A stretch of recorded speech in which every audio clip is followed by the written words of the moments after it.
What's going on, everybody? Welcome back to another episode of Jay's Corner TCG. We're doing a podcast this time, and we do have Brian from Pokey. What's going on, Brian? What's up, y'all? I'm having a good day. I appreciate Jay having me on. This is gonna be a good talk. I hope you guys enjoy it. Dude, I appreciate you doing it again. I hit you up, and I think I don't know, man, because you've been pumping out content lately. So I don't think it's your latest video, but I think it might have been like 2 videos ago. I was like, hey, I'm trying to bring this podcast back. Do you mind hopping on? And you replied like pretty much right away, and we're like, yeah, let's do it. I was like, oh. Why not? Dude, I made 3 videos yesterday, so it could have been any of those 3. Yeah, dude. I saw today you had even more, man. I was like, damn, he's pumping out content right now too. Because we were just talking about it, how like YouTube's kind of picking up a lot of Pokemon stuff right now in the algorithm. It's loving it. The algo is hungry for more Pokemon content, guys. Go figure. Yeah, man. So I kind of discovered you like maybe only 10 months ago. I saw you on Phoenix Resale. That was the first time. That was the first time I ever saw like you. I think I might have seen like one of your like, because I know you promote some of your products on like IG. So I seen the name Pokey, so I might have seen it before, but then that was the first time I kind of saw you, just because I was like, all right, I really want to take like the business side of Pokemon a little bit more serious at that point, because I've been in like the rip and ship space for like maybe 3 years at this point now. Wow. And, okay. Yeah. So I've been doing it for a little while too. But I kind of wanted to take it serious, and I feel like I was always 1 foot in, 1 foot out with everything too. So I'm just kind of trying to push in. I know you do like a lot of content revolving around that, man.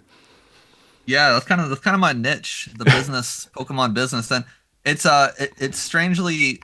It's one of those things where it's like you got to take it seriously to get successful, but at the same time, like don't take it too seriously because it's all kind of a joke anyway. It's a weird balance, but yeah, I mean it's a great time to be in the business, you know, and it's still a great time to get into it if you're not in it yet. Like the door's always wide open. Right, and I mean, I figured since you're we joked about it before, since you're doing your world tour right now, I might as well have you back on over here too. You were on Rock's podcast, Nostalgianomics, Gonzo's podcast as well. So it was it was a lot of fun to like watch those. Jeez. Yeah, Robo Skills, he might be here at some point, but we're gonna do something next week too. So that'll be another thing. So if you're here at Robo Skills, like we'll do something next week. Damn, man. So how's that been for you? How's it been for you to like just all of a sudden you're just hopping on like podcast to podcast? One of my mods said that you're like a comedian trying to promote a special right now. Kind of feels that way. I don't know. It's just fun to shoot the shit. Like Pokemon's fun to talk about, entrepreneurship's fun to talk about, and YouTube's fun to talk about. That we get to do all 3. Every podcast we get to do all 3 of those things. And like, yeah. So I mean, it's just something to do. Like, you think owning a Pokemon card store, like my job's super fun and magical because it's half these people's dream jobs, and like I'm very thankful for it. But it's not a fun job. It's very like monotonous and boring. So this is the fun shit. Right. So if you're not doing this, then you might as well work. You take out all the fun of it, anyways. Yeah. Right. I was kind of thinking about that too, because like at your scale, with everything, it's just a lot of tedious work. You know, like it's awesome. I'm sure you still get like that good feeling when like, okay, there's a ton of sales coming in right now. All right, but now I actually have to work on making sure all this shit gets out. Yeah. The excitement from the money, like when you look at your orders every day, it's non-existent now. It's expected, and so now the whole thing is just boring.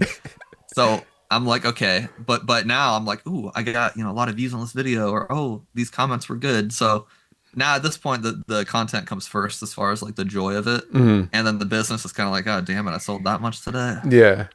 Now I gotta pack this shit up. Damn. So it's funny. It's funny how it works. So how's it been for you like lately, especially like, because I mean all I hear is like, oh, Pokemon's in another boom. Is it like kind of reminiscent from you from like the early, what would be 2020, early 2021? Is it kind of like similar for you? It probably is. The difference is like in 2021 and most of 2022, I didn't have an English distributor yet.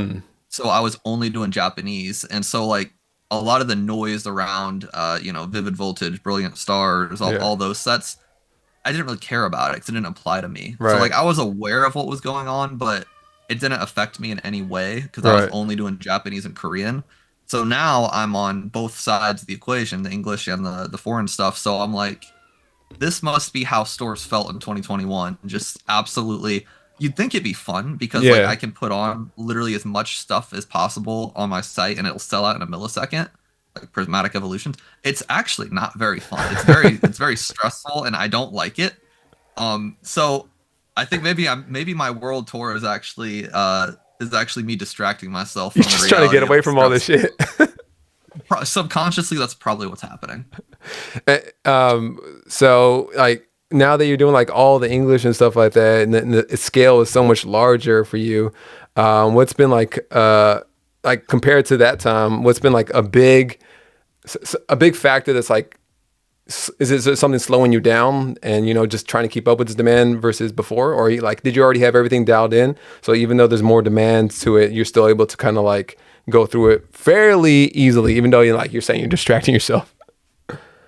Yeah, I mean, at this point, we're kind of I'm calling ourselves at like a false ceiling where it's silly to say you're at a ceiling in Pokemon because there's like infinite Pokemon fans and Hmm. customers. Like you're never at a ceiling. Right. I'm at a false ceiling where I'm like, I know that if I spent 10 grand a month on ads and if I did this, and this, I could get more customers, but I am at a position where I'm very happy with the sales. Yeah. Any more would stress me out and basically lead me to hire people and move out of my house into like a warehouse. And Got it. any less would be like, oh, I could probably try harder. So I'm in like the perfect dialed in setting, like the 350K sales a month. Like that is prime.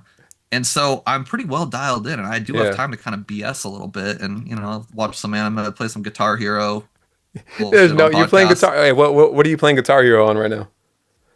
So I got it. What I dug out console? my Nintendo Wii, and I couldn't even play it because my TVs don't have like the red, white, yellow things. You So I need had to an buy adapter, this huh? like adapter thing. But yeah, so I've had some good time to just kind of BS around. I think Black Friday's next weekend, and then Yeah. Christmas and all that. So I'll be busy. This is my last week to bullshit, and I'm gonna enjoy every minute of it. Yeah. Uh, so when you're like not working in here or like doing stuff, I was gonna ask you like, do you have like time for like your friends or anything? Did you get to a point where Oh like, yeah. okay, it's kind of self-sustainable now after you put on all that work? You have like time to just like you said, BS, like go hang out with the friends or just be with your family and stuff. Yeah, I mean, the first year, I'd say I was like a pretty horrible person. I basically just skipped everything because like I knew I was building this empire and I kind of had to. Right. And like I wouldn't recommend anyone do what I did. I mean, I skipped everything. Like I was a lone wolf down here. I was a horrible person. Year two, I like kind of got like a little bit better, and that now it's so self-sustaining. Like I'm busy. I work 65, 70 hours a week. Yeah. But when there's a family event, every Thursday, Andrea's parents' house, every Sunday is my mom and dad's, every Saturday's garage sale with my dad, every Friday's lunch with my mom, every Monday is Smashler with the boys. We play Super Smash Bros. The girls play or watch The Bachelor, and then every Saturday evening is friend day. So like and then 4 days a week is gym Hmm. with my brother-in-law and wife. I have like my things, and those things happen every single week without fail. And if for whatever reason one of those things can't happen because of work, I just say F the work and I focus on those. Dude, so you It's the finally only made it to way. that point where you could just like have a life again. Yeah. Yeah.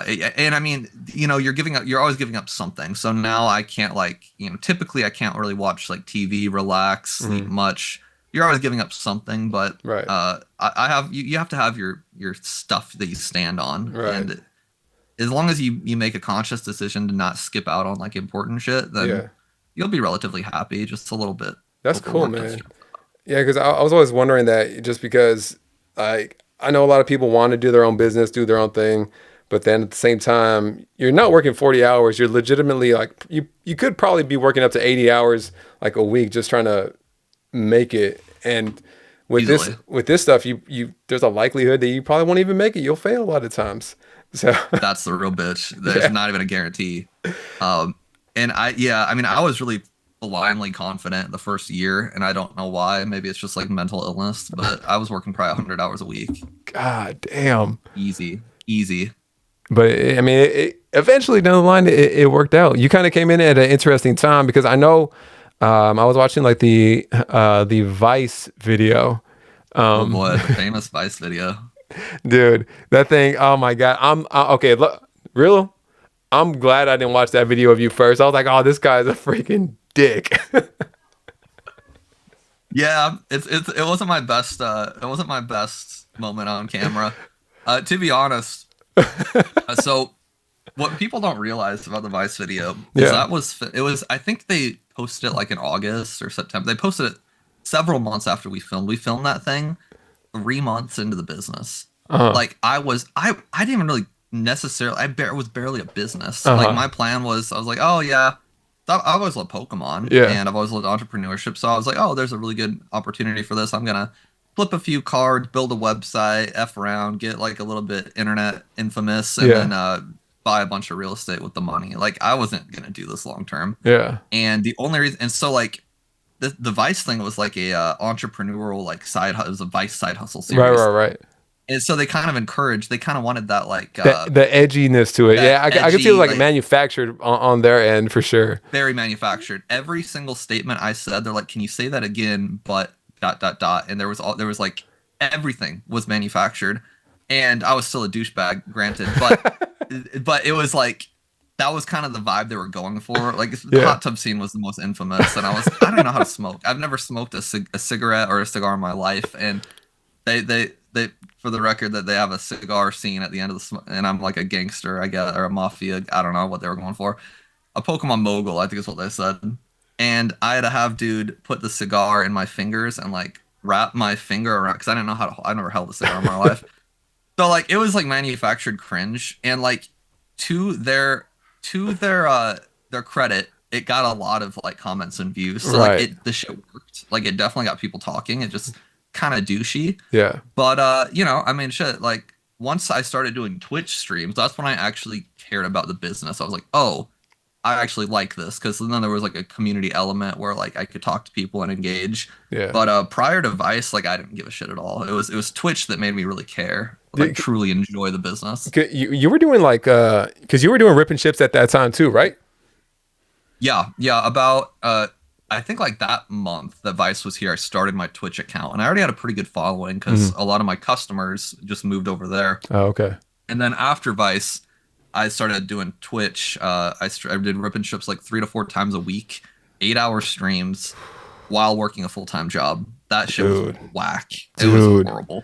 I, I know. So like, I recently just like quit my job, and that had me working about 65 hours a week, and I was still trying to keep up the Mm, channel and try to do it. So bro, hard. I was burnt. And the fact is, like, if it's 65 hours of work with something that I love and enjoy doing, that's different versus working for somebody else and it's just tedious and just kills your fucking spirit. It's terrible. Yeah, it's absolutely draining. And yeah, at the time I was doing real estate, so I'd start my live streams at 9 p.m., which I don't know why I did that because that was just stupid anyway. It was like, Late. and I'd go until 8 a.m. sometimes.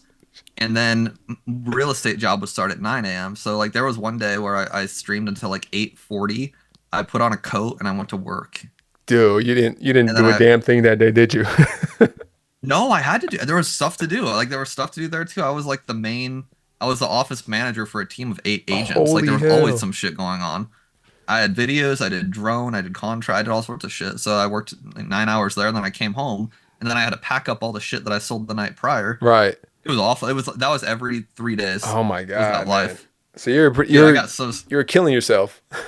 oh dude, literally though, like I lost like 15 pounds. Like I see I you was starting to super bulk up again because I've seen like older videos and Mhm. you got really really skinny. Like at first you were kind of like cut up and then got skinny and then now it looks like you're hitting the gym again hard, man. Thank you. Thank you. I've been actually really trying, so I appreciate that. I Hell get yeah. a lot of nice comments on that, but I'm proud of it because like I mean, you know, fit or not, whatever, muscular or not, Yeah. you can imagine what I look like 15 to 20 pounds lighter, and it's Right. not a good look. And that's where I was, dude. I think I weighed like 130. Damn. How tall I are mean, you? I'm 5'11". I Oh, should okay. know like Oh yeah, 130. Dude, that's like it's tiny, that's bro. like bad. That And it's wind's not gonna 'cause I knock was you like over, man. mentally yeah, for real. And it wasn't like a weird like, you know, sadness thing. It was just I literally didn't have time. I was Right. always moving. And so, yeah, I gave up the Twitch streams pretty quick. A lot of Dude. people ask why I stopped Twitch. I'm like, because I could not do it. Were you doing like sealed product stuff at that time when you were doing Twitch still too or no? Oh yeah, we were doing like 200 grand a month in sealed. We were Damn. doing 200 a month in sealed, 100 to 150 a month in ripping ships, Hmm. and then a full-time job in real estate doing like 50 hours a week. Fuck. That's Yeah, it insane was awful. to Oh, keep up the with shit it. was horrible. How hey, so this is like another question I always have like all the PokeTubers that are like either married or have like significant others. How was your wife like with all this? Like, oh, I want to start this business. Oh, I want to do this. I She was always have to know. pretty. Yeah. Oh god, I wish she was down here. She'd have so much to say. She. So I'm nuts. Like clinically, like I'm actually insane. So I started new businesses all the time. Like we've been together for 10 years. So she's seen all the different Brians, the reptile zoo collector, the cockroach breeder, the ASMR, the closing. Like I did all sorts of weird shit. And so the Pokemon was just another thing. But like I said, I was such an asshole for the first year because I skipped every single family and friend event that like if I would have kept that up, like we'd probably be divorced. Damn. Yeah. Like at first it was kind of jokingly like, haha, like you're so weird. And then I was like, okay, I hate you. And I was like, yeah, that's fair. And now we're chill. No, So finally got to that spot. And like when you were still working and you're like, okay, I'm just gonna do this full time. Was that like a weird conversation to have? Were you guys already doing so much at that time? Where it's like, all right, let's just do it full time then. You could, yeah, it made sense pretty fast. yeah. Our my initial plan was we were flipping these Charizard promo cards. I've Hmm. talked about it a million times, and I was like, hey, babe, I think we can scale this. And I'm like, I just want to pay our utilities. Like that Right. was the meme, was the water bill, which is like Right. $112 a month. And she was like, really, like every single month you're gonna pay that? I'm like, I think so. And then obviously we got quite large, and I was like, I think I'm gonna quit real estate, and I'm just gonna do this. And she's like, oh, thank God, because I was working too much. Yeah. So she was totally chill with it, That's cool. actually. So it kind of But like you said, we it saved you waited. guys. Yeah, it contributed greatly. I had an advantage over a lot of people in that in real estate on the slow months, the slow Mm. season, you can work from home and not have much to do. So I did have a huge advantage, like in the winter time, Yeah. like November through January. I was getting paid full time, but I was like at home, and so I was kind of doing Pokemon on the side, but like I was really doing real estate on the side in Yeah. reality. So I had like a good couple months head start where I could do both and get paid. But I think I quit after like 7 or 8 months, maybe, Okay, and that's pretty quick. Nice. it was pretty quick. It was quicker than I'd ever recommend anyone else quit their full time job. But it Yeah. just made sense. I was making like I think 4 times more doing Pokemon, so I was like, okay, well, I could literally just There's no take point. 4 months vacation. I could do Pokemon for a month, and it would be like quitting real estate for 4 months, and it'd be equal. So I Damn. think that's what I told her. I'm like, I could just do 2 months of Pokemon, and that'll cover 8 months of real estate. So give me 2 months, Yeah. and if it fails, I'll be a realtor again. It Damn. kind of made sense. Yeah, that's insane. How long did it take you to kind of like scale up the business? You know, from doing like the Charizard promo flips to doing what 100 like $300,000 in sales a month is what you said, like It right, was really quick, like dude? really quick. I have a whole video, like kind of. So what I did is I documented my whole progress. Every Right. day I'd take multiple TikTok videos and Mm, little mini vlogs and shit, just because I knew I'd ask that question 3 years later, like how yeah, fast did I actually do it?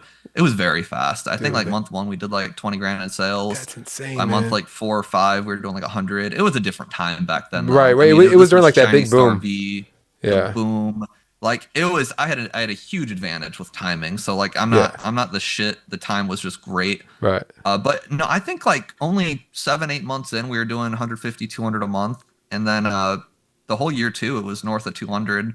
So it scaled very fast, Right. but there was a lot of risk involved and a lot of really stupid decisions that just got me really lucky. Like I can't take full credit. I I was about to just say, YOLO'd a what was lot. it? What was that stupid decision? Because nothing that crazy happens without taking like that. There had to have been a couple big risks.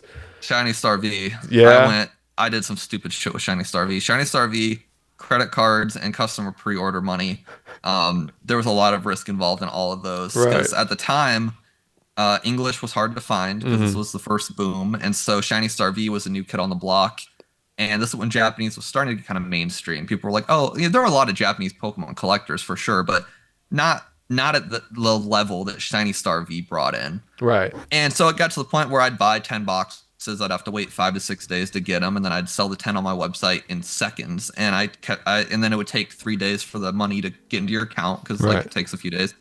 And I did that a few times, a few days in a row. And I look at Andrea, my wife, and I'm like, I have to wait 5 to 6 days to get more boxes, and then I have to wait to get my money, and then I only have a few $1,000s to buy more. I'm like, this is stupid. I'm Right. like, how about we just throw a shitload of these on a credit card, and all we have to do is sell them before the 30-day due date. And she's like, Right. you really think that's smart? I'm like, I mean, I'm like, look how fast we sold these. That's probably fine.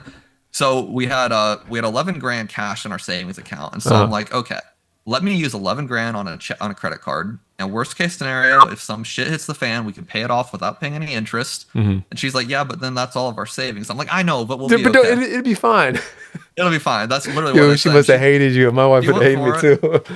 She hates me right now. I showed her the numbers Yeah. because she's smart. I was like, well, look how fast we sold these 10 and then these 20. I'm like, we could sell. I'm like, we have 30 days before we Yeah. get charged interest. Hmm. And I did the math and I'm like, all we need to do is sell. I think it was $11,000 worth of them, and I think it was like if we sold X amount of boxes, we'd break even, and then we'd Right. have all the rest of the boxes to profit. I'm like, we only need to sell this many boxes to break even. I'm like, Mhm. that shouldn't be hard in a month. Like, okay.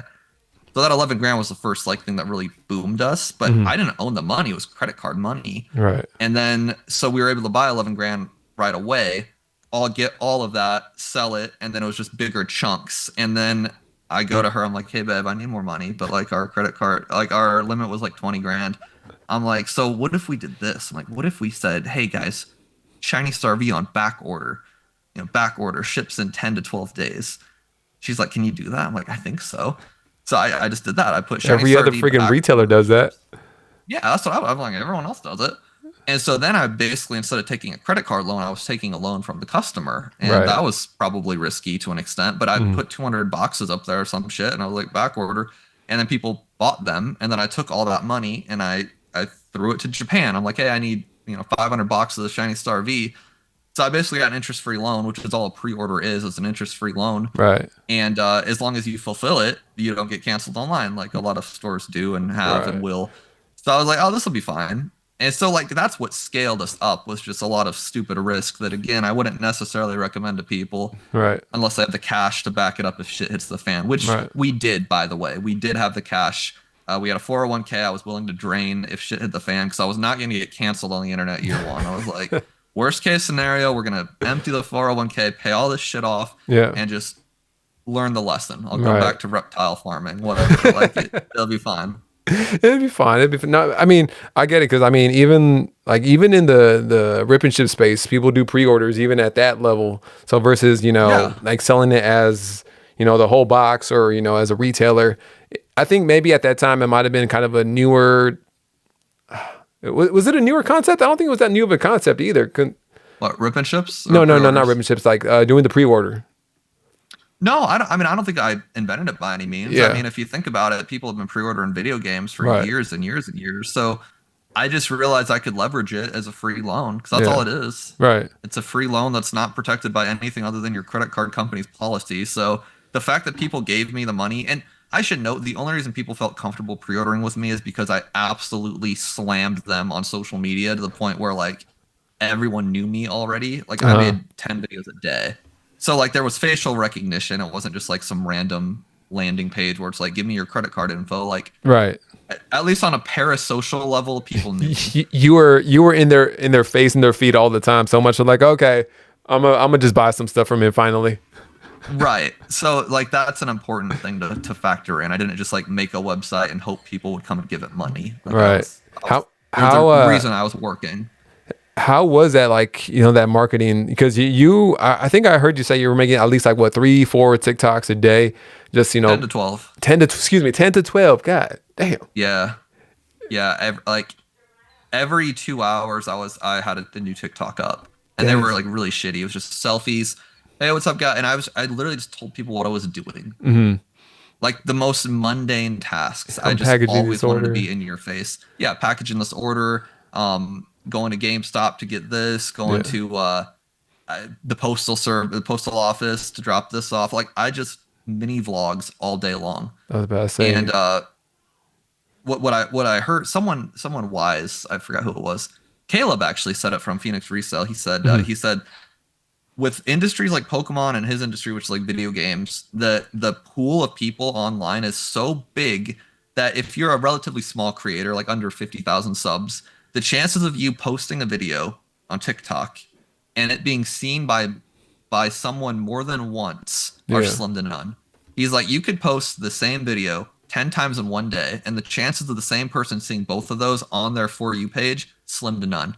And Damn. that's what really triggered me. I'm like, oh, yeah, I could make a gajillion videos. Because my worry at first was like, oh, this guy's flooding my feed. He posts Right. too much. Not a single complaint. Nobody ever said, this guy posts too much. Shut the hell up. Nobody. Because the pool was so big that the Yeah. algorithm was like, oh, this guy already saw Brian today. We're going to show Brian to this guy now. And eventually they'd see me more than once. But like, Right. if I post 10 in a day, I didn't really bother anybody. And I'm Yeah. really annoying. So it says a lot.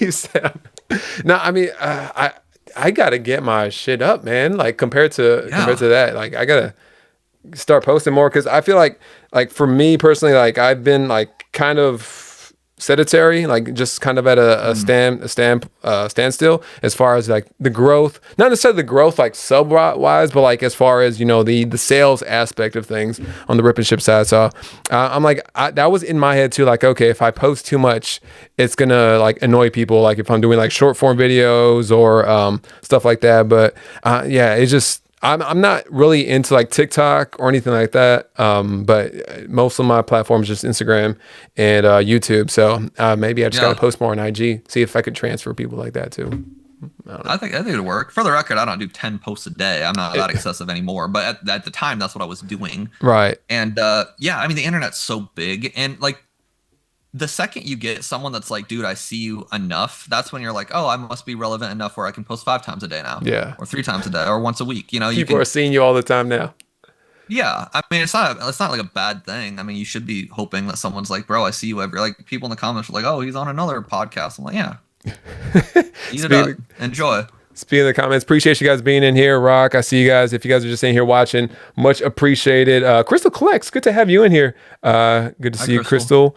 He said, hi, Crystal's Crystal. Rico, Pariah Pokemon, my mods, Dizzy, Ricky, Oscar. Thank you guys for coming in here, hanging out. Gonzo, Steven, Mimic Brew, all you guys. If you guys are in here hanging out, much appreciated. Zephyr, what's going on? Garusu, what's going on? Zard Larkin, what's happening, Zard? Brian, the suave genius. Hey man, kind. there was I don't know. kind. I was reading the comment and it was just basically talking about your hair. It's like, bro, I wish I had hair like that in my 30s. The internet loves my hair. I'm so flattered. Like, dude, that's my biggest fear is losing it. It's all I have at this point. Dude, if you start losing it, they're gonna let you hear it too. See, I know. Caleb gets a lot of shit about his hair at Phoenix Resale. Uh-huh. Like, I see his comments, and I know he hates it, and I'm like, God, I feel so bad because like the internet's ruthless. Roasting, Like, if I man. start losing this shit, like if I stop posting on social, it's because I lost a couple hairs, and I'm just done. You'll never see me again. It'll Like just my be from, YouTube it'll be channel's from the top gone. down. It'll be right here. The money Yup. shot right there. Yeah, I'll just do it'll be POV videos only. You'll never see me again. I swear to God. Young TY, what's going on? Cassiopeia, trading cards and more. Here from Brian's channel. Appreciate that, trading cards and more. Cotton Fantasy, oh, you guys, Mason Barry. Brian has so many friends. I'm so jealous. This is the first time I'm talking to Brian right now. It's the My first goodness. time. Dad's Deck TCG. I always appreciate seeing Brian on my feed to Dad's Deck. What's going on, man? All you guys out here, thank you so much for hanging out with us. Yeah, so, we had that boom and everything, and your business was thriving. And I mean, I'm sure you saw like the downtrend too once like Scarlet and Violet kind of hits. Did you see a downtrend like as far as No, that's No? the best part. What the hell? That's No, because insane.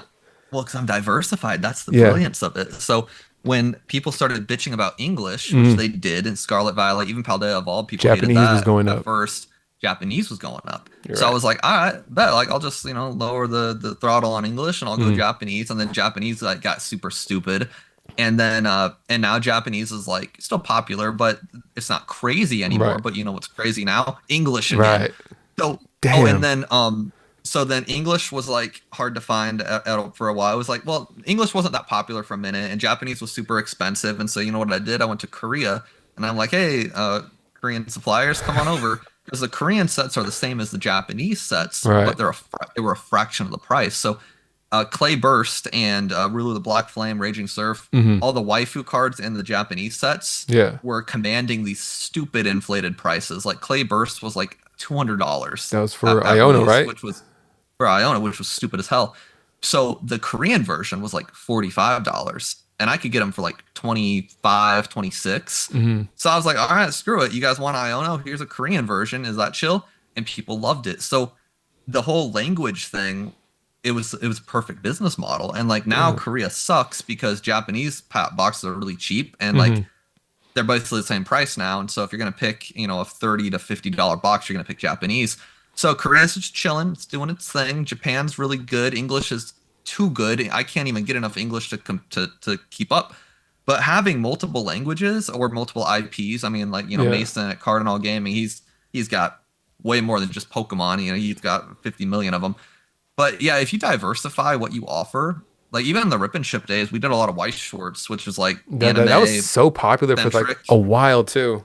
I don't know how huge. popular it is anymore, but yeah, for a while. For me, not very. I'm sure there's websites where it's extremely popular, but for me, we don't sell much. Yeah. But in my Rip and Ship days, Weiss Shorts was massive. So if you diversify your offerings Yeah. without screwing your capital too much. So what I did wrong was I got a little too happy with the different IP. I had Digimon, Yu-Gi-Oh, Weiss Shorts, blah blah blah, and I ran out of money, and I was like, oh shit. And so I had to stop buying some of the stuff, and Yeah. now I'm good, but I don't really diversify further than like Pokemon, a couple languages, One Piece, Japanese and English, and then Uh, a few like select anime products. But I've got it pretty like mapped out now. But yeah, Scarlet and Violet, like shit, business was booming. It was fine. damn. What you talked about like going low on funds. Like what was the one time you were like, "Oh shit, we might be done after this." I need to know that Again, oh it shit goes moment.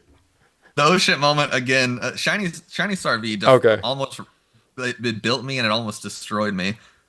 This was early on where I'm making big money, but I don't know what the hell I'm doing. So Shiny Star V, I didn't like, dude, I was so fresh into this shit. I didn't even know what the term reprint meant. Like I Mm. was fresh.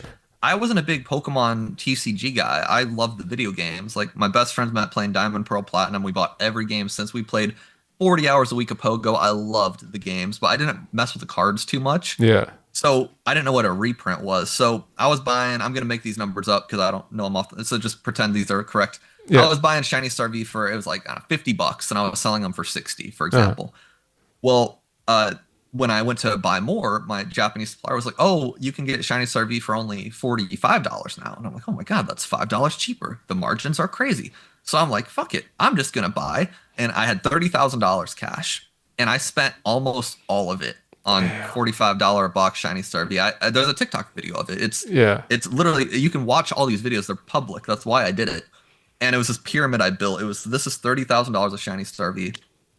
And so I'm like, okay, well now I'm making an extra $5 a box. Well, it turns out, no, I got a good deal because it reprinted, or it was going to reprint, and the Mhm. Japanese people were like clearancing them out. Yeah. And so by the time I got them shipped to me, the I paid 45, and now the market price in the US was like 42 or something. Damn. So if I sold a box, I was losing $3 plus processing, plus shipping costs, and plus Right. time. And so I'm staring at my $30,000 pyramid of Shiny Star V, which is now worth, 10, 20% less by the time I get through all the bullshit. And Yeah. I'm like, oh shit, that's all of our money. So I couldn't buy anything else. So now, like, I don't know what English sets. Now I had some access to some English and some Mhm. other stuff, and like I had some opportunities to buy. I think Fusion Strike, Brilliant Stars. It was a long time ago. I had some good opportunities, but I didn't have any money, Damn. So and you so I was was just like, sitting hey there. Your money kid, was just sitting there and depreciating in front of yeah, your eyes, man. literally. And there wasn't a time, there wasn't a little magical clock that said like this is only gonna suck for a few weeks. It was like I didn't know if that shit was gonna go down to $25. Shiny Treasures went down to 27 Yeah, that at one this tanked. at the smallest. So Shiny Star V very well could have, and thank God I had some level of sense where I was like, I'm not gonna sell these at a loss. I'm just gonna wait.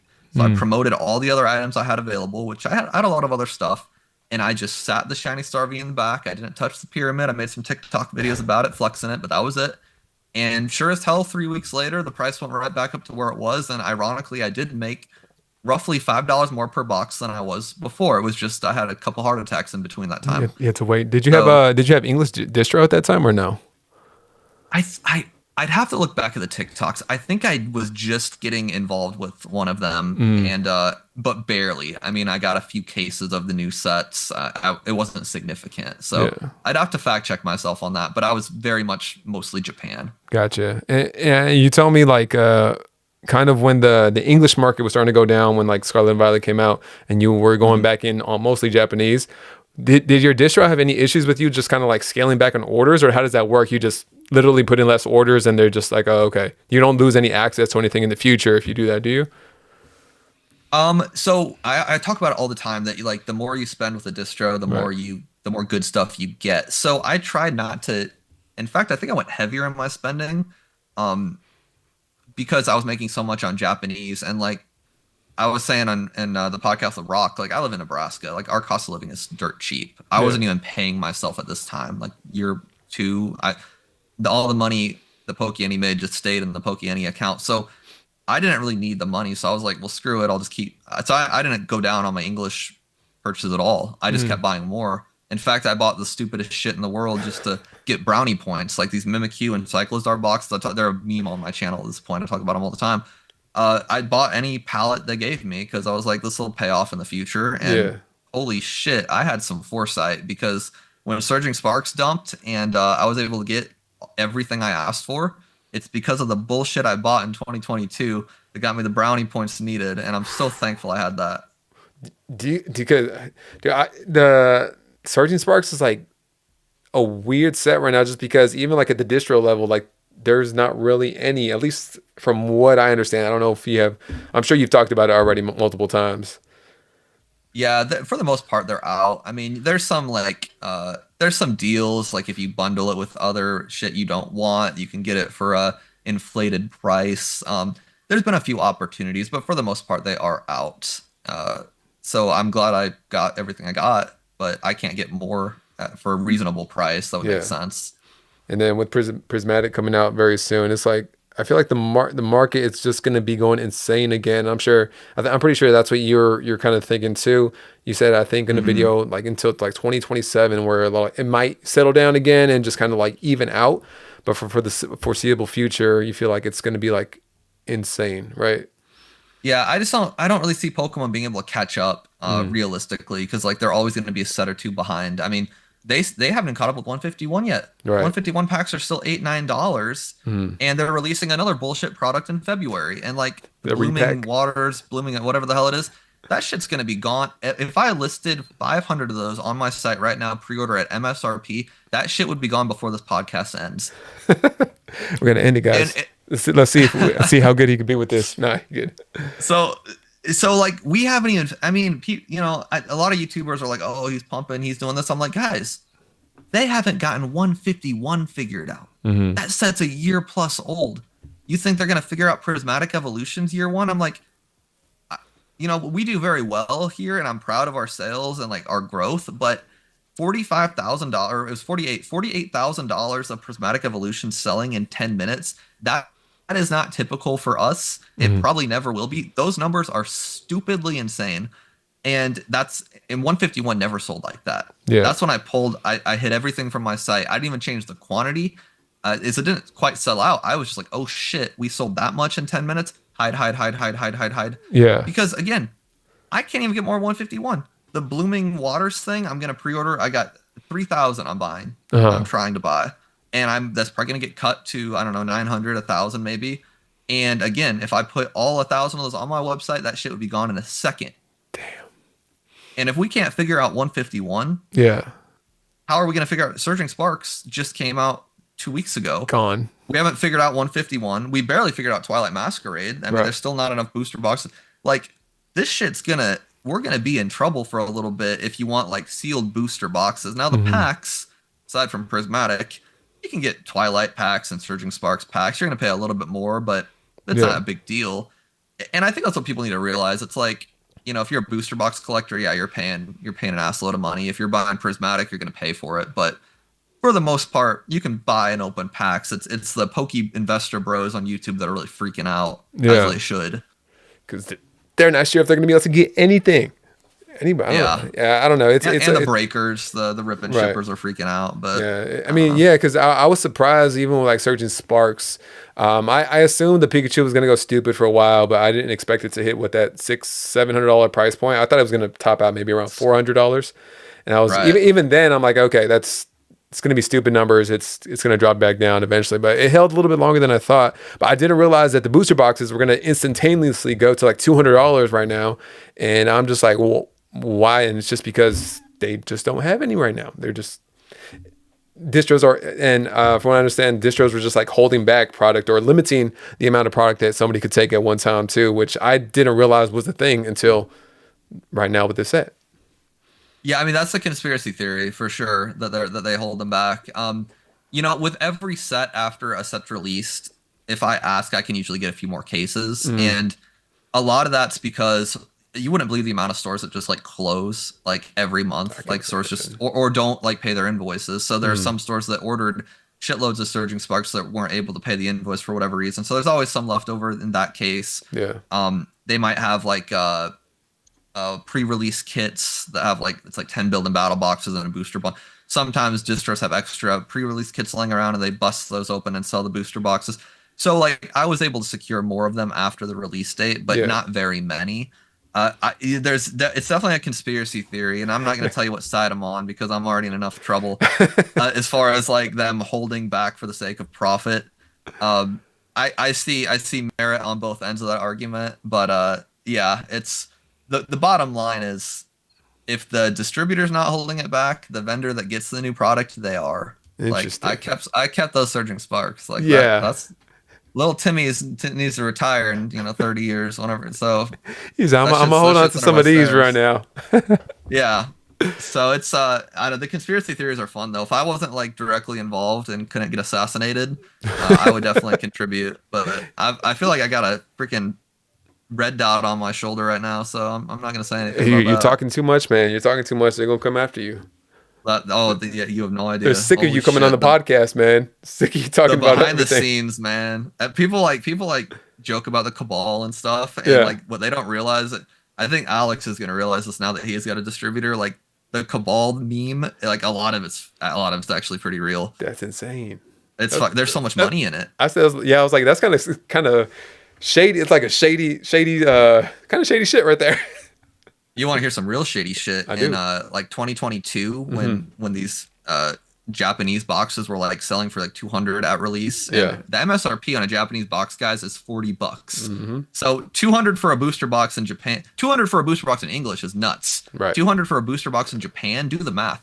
4, 8, 12, 16. That's like 5, 6x. That's That would be insane. like a booster box here selling for over 1,000 at release. So Damn. keep that in mind. The whole like, I mean, there was some like Yakuza gang theories behind like running the whole Pokemon black market in Japan. And honestly, with that amount of money, I think it funded a lot of really like unsavory practices. Because you got to think, man, like my main supplier in Japan, one of Mm. my like 5 or 6 I use, she's moving a million USD a month. And that was in 2022. That attracts a A lot of million unwanted USD. attention, man. It does. Like there was some shady shit going on back then.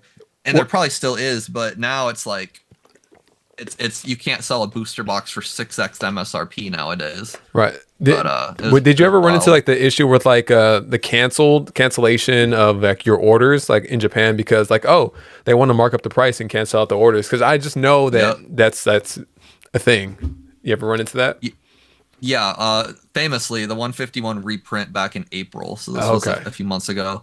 I pre-sold. Oh my god, I had a whole video series about it. It was so bad. I pre-sold like. How am I not remembering this? This was so scarring emotionally. Maybe I deleted it on purpose. I mean, thousands and thousands and thousands and tens of thousands of dollars of these things, and I think we were selling them at like $80 a piece. And because I was getting them at like 65 or Hmm. something. Anyway, before I was able to like fulfill those orders, the distributors canceled on the vendors, and then the vendors thus canceled on me for the most part. So my vendor took like a $2 L on thousands of boxes to the point where she almost bankrupted herself, which Damn. that's bad. And then me, I'm like, okay, I need to either fulfill these orders or take a $10 to $12 L and get, you know what I mean? Like I'm effed either way. Yeah. Like I'm either canceled or I'm broke. And so what I ended up doing was I'm like, I'm gonna fulfill your orders, guys. I promise, but I can't do it right now because they literally couldn't. They wouldn't sell me anymore. Right. I think I got 400 boxes that I sold at like a $3 or $4 loss, which I'm like, whatever. Yeah. Shit. I lost several $1,000s in this, but there were still like 500 boxes that I wasn't able to fulfill. Like no matter what I did, the distributors were holding on to them, just like surging sparks. Like they're like, oh, this shit's gonna go to the moon. And I told all the customers, I'm like, I'm gonna fulfill your order. I'm not canceling on you. Just give me time. Right. And so what I did is I refunded them because I didn't want to hold their money. I didn't want no Ponzi scheme bullshit. I'm like, I'm refunding you, comma, you will not see this item on my site until you have the opportunity to buy it again at 80. And it took about 12 days. And it was me just like, I mean, I was like giving money to the most random people on Instagram, just trying to secure boxes. I'm giving out I'm wire transferring money to total strangers. And you're like, holy shit, I hope this works. 40 from this guy, get 100 boxes from this guy. I'm overpaying for most of it. Then my main supplier is trying to help me out as much as she can, but she owes tens of thousands of boxes because she sold like $1.5 million USD of it. Fuck. It was a shit show. And I was able to get everyone fulfilled. I think in the end, I lost like, I don't know, $8,000 or something. It sucked, but I wasn't that bad. And everything was fine. But after that, I became very weary about like going too balls to the wall with like pre-orders in Japan. Right. Terrasso Festival, I say that, and Terrasso Festival we pre-sold 1,500 boxes. I was gonna segue into this one because that's like, that's my worry too. Like, is that still like in the back of your head at this moment right now with the new set coming up? Not so much because number one, I think my supplier learned how that works. Number two, it's a high class set, so they're gonna print the shit out of it. And number three, it's a new release, which they basically print to order. So the distributors put their order in, and Pokemon essentially prints it to order on these high class sets, especially. The issue that came up with the 151 was it was like a reprint restock situation where I don't think everyone knew exactly how many would be reprinted and restocked. There was a lot of unknown variables. This is a new high class set. Right. There will be a shit ton of them. So like I don't foresee any issues. That's cool. But I sold them in waves for a reason. So like we're selling like wave 4 right now, which we have quoted to ship December 20th, and I fully intend on shipping those out weeks before the 20th. I think everything will go out before like the 12th. Right. But I gave myself a couple weeks just of like oh shit time, and I think that'll be a good call. Damn. Yeah. Because I was looking to secure some too, and I know I have someone that deals with like Japan and everything. So I'm going to him, and he's still like hesitant on giving me a price, and I'm like, is there some funny business going on over here, or? I guarantee you there is. Yeah. Someone's trying. Like there are people working behind the scenes that are going to try to capitalize the shit out of this. Yeah. Like there's a whole underground market. I mean, Dan from Catch 'em All Collectibles bought like a whole case of the Van Gogh Pikachus, like that were meant for like the museum. Like that shit gets out. Wow. There's cases of who was it? I'm not gonna say I think he's in here, but I'm not gonna say his name, so he might not want to know. But there was cases of 151 packs meant for vending machines, because like 151 pack, you can't get those English, I should say. You can't buy English 151 in any way other than booster bundles, ETBs, and like bullshit product. Right. Well, this guy was like, "Hey Brian, does this look real?" And it was a whole like almost like the sleeved booster pack cases, like a brown box with like 1,000 or 100 whatever 151 packs. And I'm like, I've never seen that. Give me the story. He's like, oh well, these were sent from distributors for the vending machines. And I'm like, oh shit, that's interesting. So that wasn't supposed to be in this guy's hands. Like that was supposed to be somewhere else.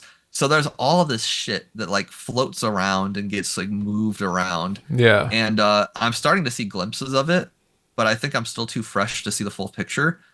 But I guarantee you, there's some very powerful people in Japan right now doing everything they can to absolutely milk the shit out of this new high class set. And it'll be very interesting to see how that shakes out. Damn. Yeah, I guess. I mean, I was kind of in like buying Japanese products like right before that big Japanese boom with the waifus and everything. And during it, I kind of just like, no, I'm not going to be involved with any of this because it got too crazy and it got too, I don't know. It just seemed like an unsavory type of thing to be a part of, just because I couldn't get it at a decent price. So I'm like, okay, I just need to step away from that. I didn't build any relationships with anybody in Japan, so I just didn't have that, guarantee or the hookup like that. So I was like, yeah, I'm just gonna not do this right now. Stick on English. Walking away is not a bad strategy. There's several times I probably should have. I've gotten very lucky. Yeah. Like a lot of people are like, "Oh, you're such a good business person." I'm like, "No, I'm really not. I got very lucky." Hey, but And at least I've you done built some up those really relationships early on, though. That had to have yeah. helped you a lot, man.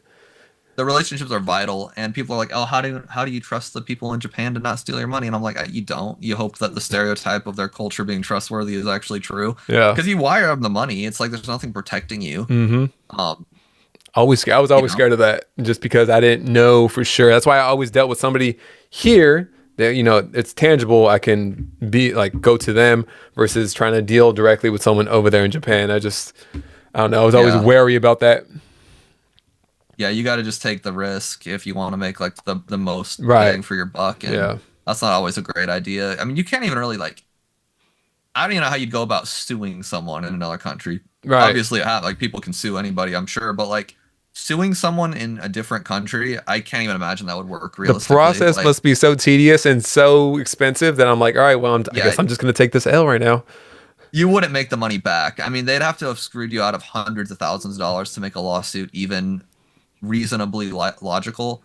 But like if your first transaction's 10 grand and, Japanese products Yeah. and they run away with your money, it would be more expensive to try to pursue it. Yeah, man. I don't know. It was definitely a shady time with everything. So I was like, all right, let me step away from this. You mind if we go through some of these? I have some like questions up on the Q&A, guys. If you guys are watching live, appreciate it. I know I'm not interacting with the chat as much as I normally do, like during our normal live streams, but thank you guys for hanging on here and listening and just being part of it. So if you guys have questions, you can put it in the Q&A and we'll try to rattle off as many as we can in here. You cool with that, Brian?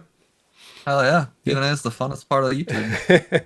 All right. So, and if you guys don't want to be named, please let me know while you're putting your question in. Rick, you said you tend to have a bit of a no nonsense type of guy reputation, which people seem to like. But what type of humor do you enjoy, specifically comedians? What makes you laugh? Oh man. So it's so funny, but like I don't like comedians. Like that sounds so stupid, but every time someone's like, "Yo, you got to check out this Netflix special with Uh, insert name," like I can't stand like Netflix comedy. I think I like dark humor, I guess, just like shit that you find like when you're scrolling YouTube late at night. just sending I out the couldn't even, memes, man. yeah, just dark, stupid, really strong satire. I've been told I have the humor of Australians. Apparently, they're very dry in Australia. Mm-hmm. I That's that's what that's I've what been I heard told. too. I had some Aussies that come into my channel like a lot, and I kind of identify with their humor because I'm like, oh, you guys are like fucking fun. I want to go over there to Australia Yeah. soon. So apparently, my humor is very Aussie, from what I've been told. But yeah, I mean, I don't know. Like people say I'm no nonsense, but at the same time, I'm such a troll. I have a really weird Bro, persona on YouTube. You've been trolling the comments lately. It's hilarious. Yeah, it's kind of fun. Like I I'll make sure I'm the last person in any argument, Hmm. and it seems like I really care, but I just think it's fun to troll. I don't know. I like that I can be my own PR department. Like I'm Yeah, like this big business now, but I can still be like an asshole. I think that's fun. just be That's bullshitting that's too at the the same time. that's the humor of it. Because like if you're ever on like a YouTube video and you see like Wendy's starting shit, it's Mhm. funny because like Wendy's is like a real company, but Right. like like I want to be that. That's my idea of humor. Wendy's Twitter. I want to be like I want to make like 10 million a year and be like kind of a trolly asshole I and think not care what people think. I seen one of those with like Del Taco as the number one comment because the meme was about Taco Bell. I was like, oh, this is hilarious. They have a sense of Yeah, humor. like That's the best. I would like if I were to enter corporate America again, I'd want to go for like the social media of some like progressive fast food chain like that. I think that'd be fun. Oh man, you get all the following, man. Oscar says, "Hey Brian, do you open your own product? Do you collect it at all? You talk a lot about how you invest, but maybe I missed a video when you talked about opening packs." Really open packs. I have a very like curated eye at this point because Mhm. you do get disenchanted by it. I mean, especially if you do rip and ships, like you Right. kind of have seen it all. So I look for very I really like the idea of the uncut sheets Hmm. collection. I think that's like kind of a goal of mine. I've always mentioned the corporate commemorative like 25th anniversary box that Japanese execs got. Yeah. I don't know. It's like 300 grand. Oh, I It's remember. I stupid. know. I remember hearing about it. I never seen it, but I remember hearing it. You might have been the one talking about it. Actually, now that I think about it, might have been I've on talked about Gonzo's it a channel. lot. Yeah. I learned about it from not Shiv on IG, but yeah, I think that's cool. Like that kind of shit. I Mm. like. Yeah, my favorite quote. I've said it in like every podcast. So like my people roaming around will know it.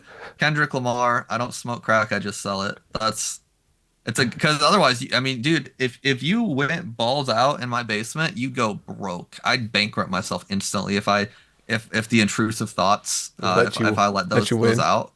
Oh yeah, goddamn, it'd be horrible. So I have to have a very curated like eye for that kind of shit. You're probably numb to it anyways at this point, just dealing with so much product and just in and out at the same time. Yeah, you do get numb to the monetary value for sure. Hmm. Like I held one of like the PSA 9 like Pikachu illustrators at a convention, and you know, you've got something that's worth like more than your house, your neighbor's house, and your neighbor's house and car, and you get numb to it. It's weird. I'm Yeah, not I don't know rich, but holding that, you're just like this is get cool. numb to it. Yeah, like okay. Yeah, It's like not as right. much of a reaction as you thought it would be. I call it the Jason Page effect, where you know if it's your and I'm not gonna talk shit on Jason Page. Like we know he's kind of a goofball. I'm nothing bad to say about the man, but if you Kind go of. to CollectCon for the first time Yeah. and you hear the original Pokemon card song getting sung, Hmm. you're like the people, you can tell if it's their first time or their 10th time because they will run to the stage. Oh my God, it's Jason flipping out. And then all the OGs like me who are on YouTube and like we go to all this shit, we usually either roll our eyes, walk away, leave the convention entirely, or go, oh, now we got to talk louder. Here we go And again. yeah, and so I call it the Jason Page effect, where it's like it's this most magical thing to like a lot of the mainstream, but Hmm. once you've experienced it even 5 times, you're like, Right. okay. Just sick of So it. it's hard to be enamored at this point, Yeah. which is why I love the content side because I don't think I'll get like disenchanted with the community element of Pokemon as much as like Right. the card. I think that's like a big reason that I wanted to stick with Pokemon too. Was like the community element of it, and just because I don't know, it seemed a lot more fun. It just seems a lot more Yeah. fun that way versus imagine if you were doing your business right now, but you didn't do the content. It was just packaging, shipping the entire time. You lose your fucking mind. Yeah, I'd probably be done by now, Yeah, honestly. man, couldn't do I'd it. be cashed out. It's not an exciting job by any means. Jesslyn said, I guess we kind of covered this already. Thoughts on the hype for Prismatic Evolution? It's gonna go. I mean, I'm assuming you're thinking it's gonna go stupid for a while. Oh, I hate it. I hate the set. Yeah. I've never been more pissed off about selling 50 grand of a set before. It's gonna be horrible. You're gonna be like with those orders, like because I think you said like if I put more, they're gonna be gone instantly. Like, do you know like your allocations as far as that set goes at the moment? No. No, God, that's the thing. They don't tell I talked about this on Rock's podcast today. you said They like don't tell you until like just maybe 5 6 weeks before the release date. it's crazy. So everything's just speculation. And the horrible part is the whole point of putting pre-orders on your site is so you can get some capital to work with Right. and so you can judge demand. Well, you don't need to judge demand on the set, obviously, but it'd be nice to have the cash Hmm. because with a set like this, you have to order shitloads more than you actually want because Right. you're going to get cut based on a percentage. So if I want 500 ETBs, I have to order say 1,000 typically, assuming I'm going to get cut in half to 500. But the risk is if Pokemon turns up all their printers to 12 and I actually go, oh yeah, Brian, we got you all 1,000. Then if I didn't actually want 1,000 or couldn't actually afford 1,000, then I'm like, oh fuck, now I've got 1,000 of these. Can I sell them? Right. With Prismatic, that wouldn't really be a real issue. You can, yeah. But with other sets, it's very scary because like Shrouded Fable, for example, if you ordered 1,000 of those thinking, oh, this booster, but this ETB looks cool, it's green and purple and mysterious, like people will love this set. Mhm. People hated it, and it came out a month late. Right. So if you ordered too many of them and you found out just 6 weeks before the release date, you have to either fire sell them or and take a loss, chances are, or just be okay with having way too many and your capital's tied up. And then on the other side of things, if you're more like you're not feeling as ballsy, you don't feel as like risky, Mhm. then you go, oh, this might be a good set. I'm only going to order 500 to be super conservative. Well, then you commit to 500. the set blows up like crazy. You sell all 500 2 months before the release date, and then you don't get any more. Right. Damn, it's So you such a have tricky to, play for you then.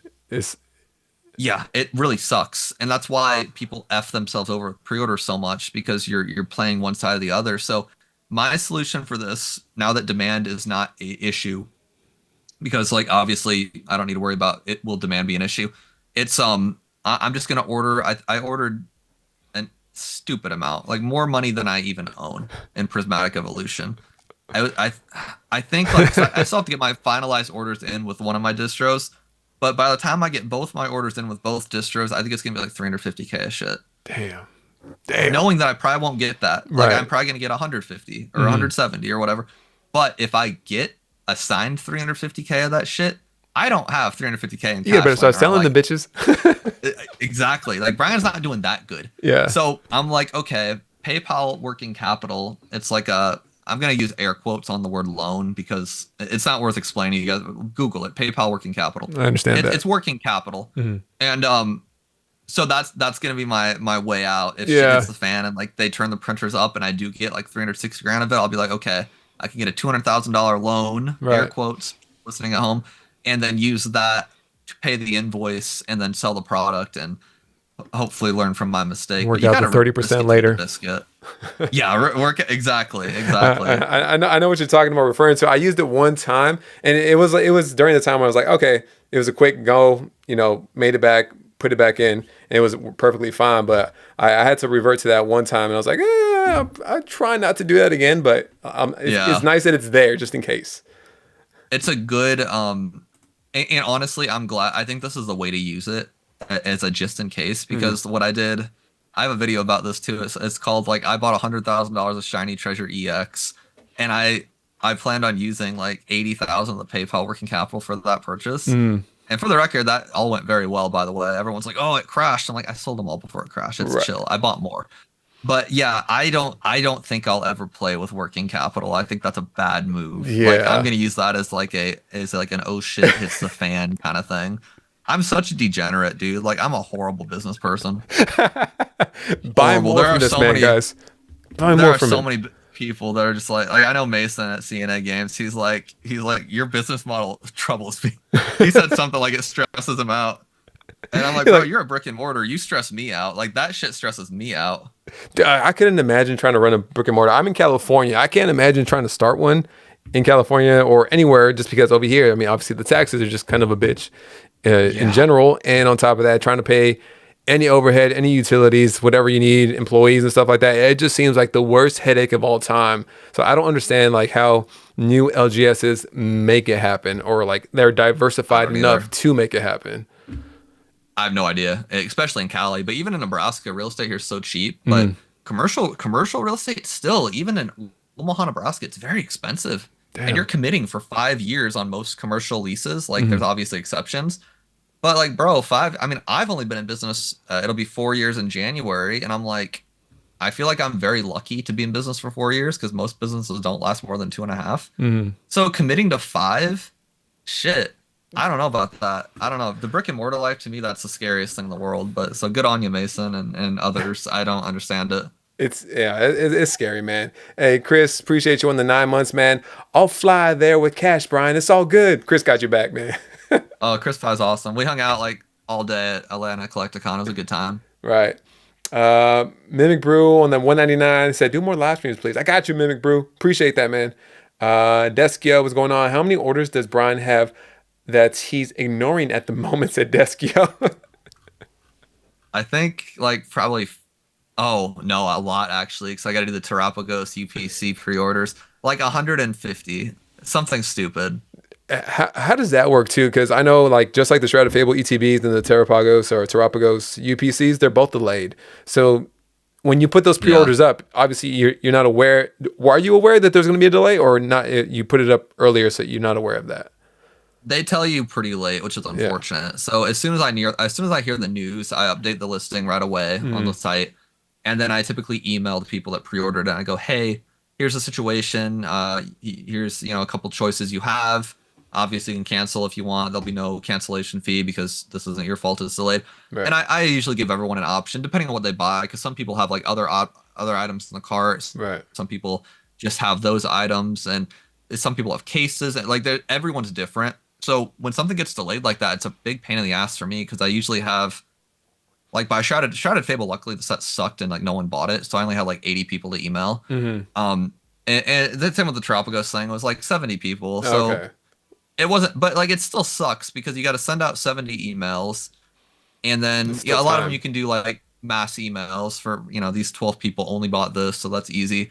But then you got to field their emails that come in, and then you got to respond and keep track of what they want and refund or combine orders or ship some parts of orders earlier than others, and then you're out the shipping costs. Right. Like the delay on they effed me over on it was like Greninja. They effed me over on something recently, and I opted to ship out their orders in two different parcels. And so, generally a parcel is like $10 anywhere in the U.S. from Nebraska. So it was like 60 orders times $10. It's like that's $600 Yeah. that I lost because Pokemon couldn't get their shit together and order dice faster from China. It's like that sucks, and that's not a huge deal, but like at scale. I mean, if I would have prismatic evolutions, Yeah. if I do get 3,000 ETBs and 3,000 of them are delayed, I mean, fuck, that would be awful. Huge I'd have amount. to, oh yeah, I'd have to protect myself on that one. I'd be like, guys, it's delayed, nothing I can do. You want to cancel, go for it. I'll sell your box on eBay for triple the price. And I know you're worried about it being delayed though too at the same time, right? It will absolutely get delayed. And- There's 0% chance that release goes smoothly. Oh my Hot god. take. I'm putting it out there now on exclusively to Jay. This shit, it's gonna be a fucking disaster. No Oh my chance that stuff comes out on time. 0% chance. They couldn't even keep up with Surging Sparks. There's no way they're gonna be able to keep up with a freaking evolution set. Well, and it's just it's the material. They don't know how to do it anymore. Shrouded Fable they couldn't handle, and I bet Shrouded Fable. I mean, I bet this much percent of Shrouded Fable pre-sold compared to Prismatic ETBs. Yeah. They were a month late on that. They were 3 weeks late on the Terrapagos UPCs, and no one even wants that shit. Nope. Nobody We wanted sold it like before. 100 of them. Yeah, we sold 100 of them. And so the people, I mean, if maybe, I hope I'm wrong. I hope that someone replays this in some React video and goes, "Oh, Pokey was, I don't know what my motivation would be lying for you." But I hope I'm wrong, but I would be shocked if Prismatic went out any sooner than 3 weeks after their promised date. I'm saying those ETBs come out mid-Feb. That's Just great. being honest. Man, I hope not, but yeah, I mean, I can imagine just because they're so behind on these other non-desirable products versus this product that's just going to be at a different level that Pokemon hasn't really seen since I don't know, like what, 2020, 2021. So just let Logan Paul back in here and figure this shit out together, guys. Right, facts. It's gonna be a fucking shit show. Like whatever though. I mean that's why I stopped selling them. I'm not selling them till it's out and they're in my hand. Yeah, you don't want to lose out on all that money already too. 600 was one thing, but at that point, 3,000 times whatever else you're gonna lose on top of that, you're gonna have to like invest in that working capital at that point. Oh god, yeah. They and on the they said I could get up to 500K, but I don't know what the price of that would be. That's scary to try to. Probably a lot. I'm not. Yeah, I don't want to touch that. Yeah, that's too much for my blood. I'm not doing that good. King's Crans. How do we spell it? Brian or Brian? Bryan or Brian?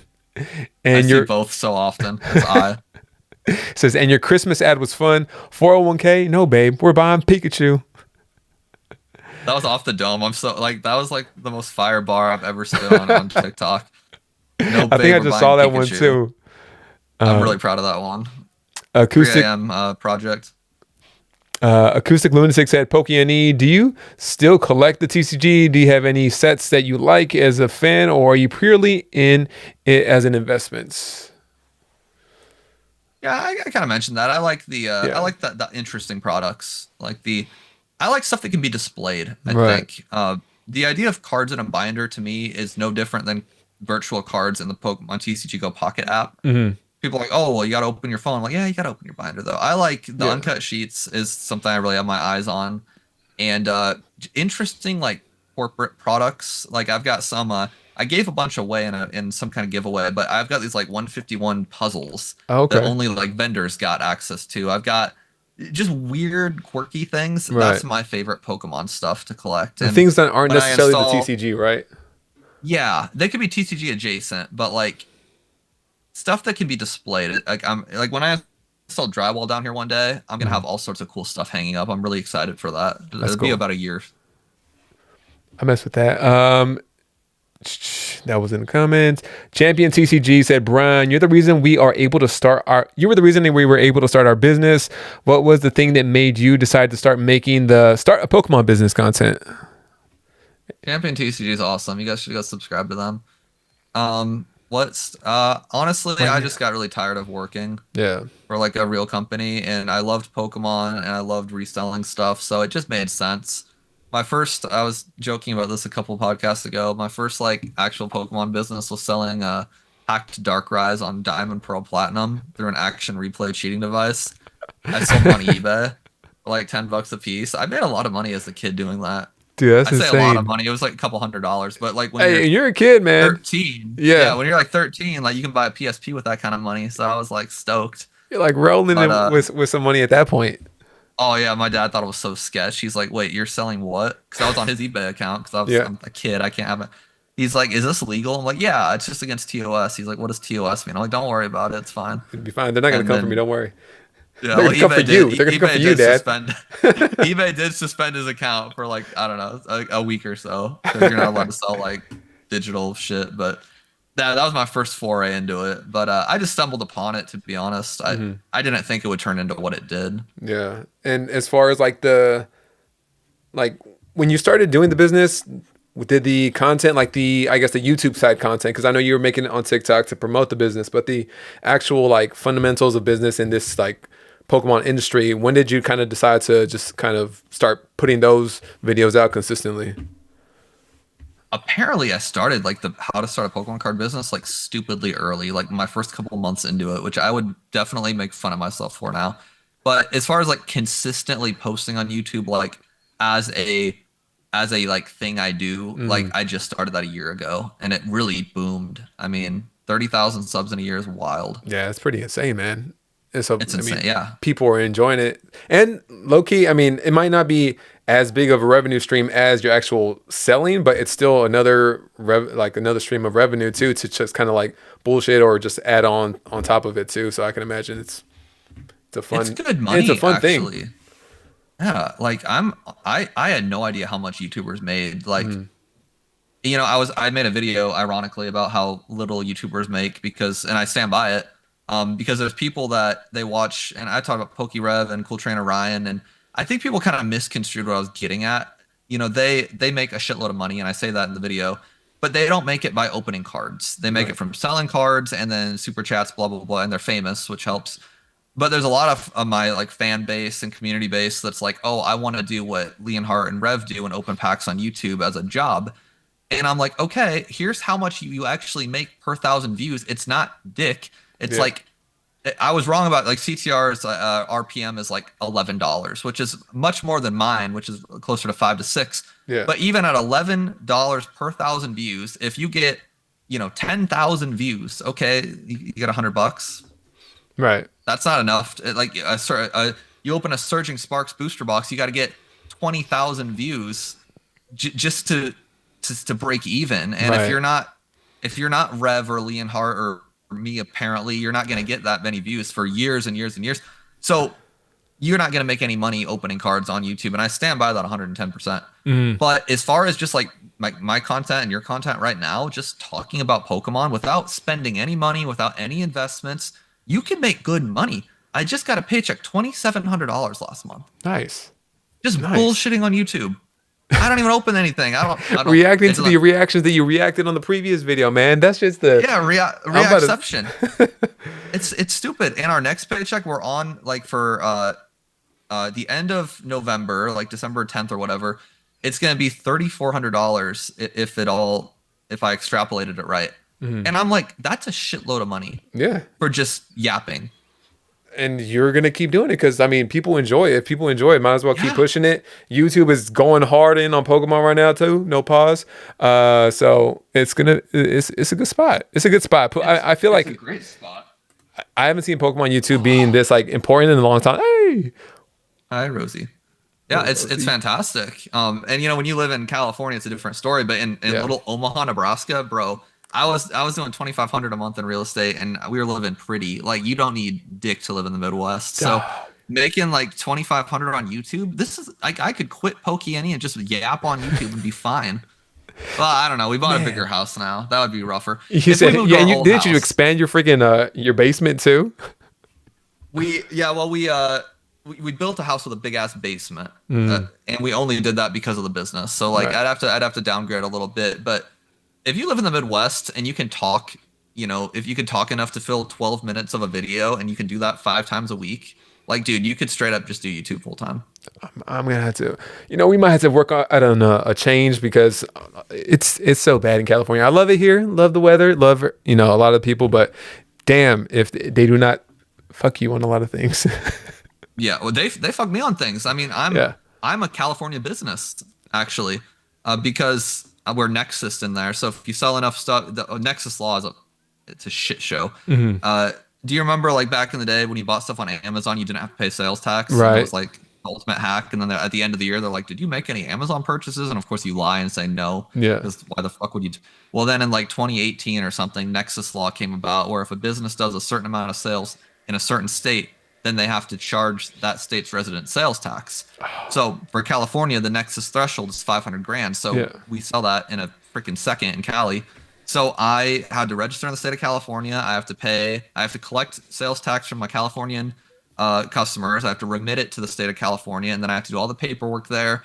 And then they fuck me on this fee and this fee and this fee. California is awful. Dude, the end of the year taxes on I appreciate everybody in California that buys from me, but I just know in the back of my head, I just think I'm gonna have to go through and find out the county, go look through everything, Oh God, it's and just awful. it's so bad, guys. It's so bad. I can imagine at the scale that you're doing it, it must be.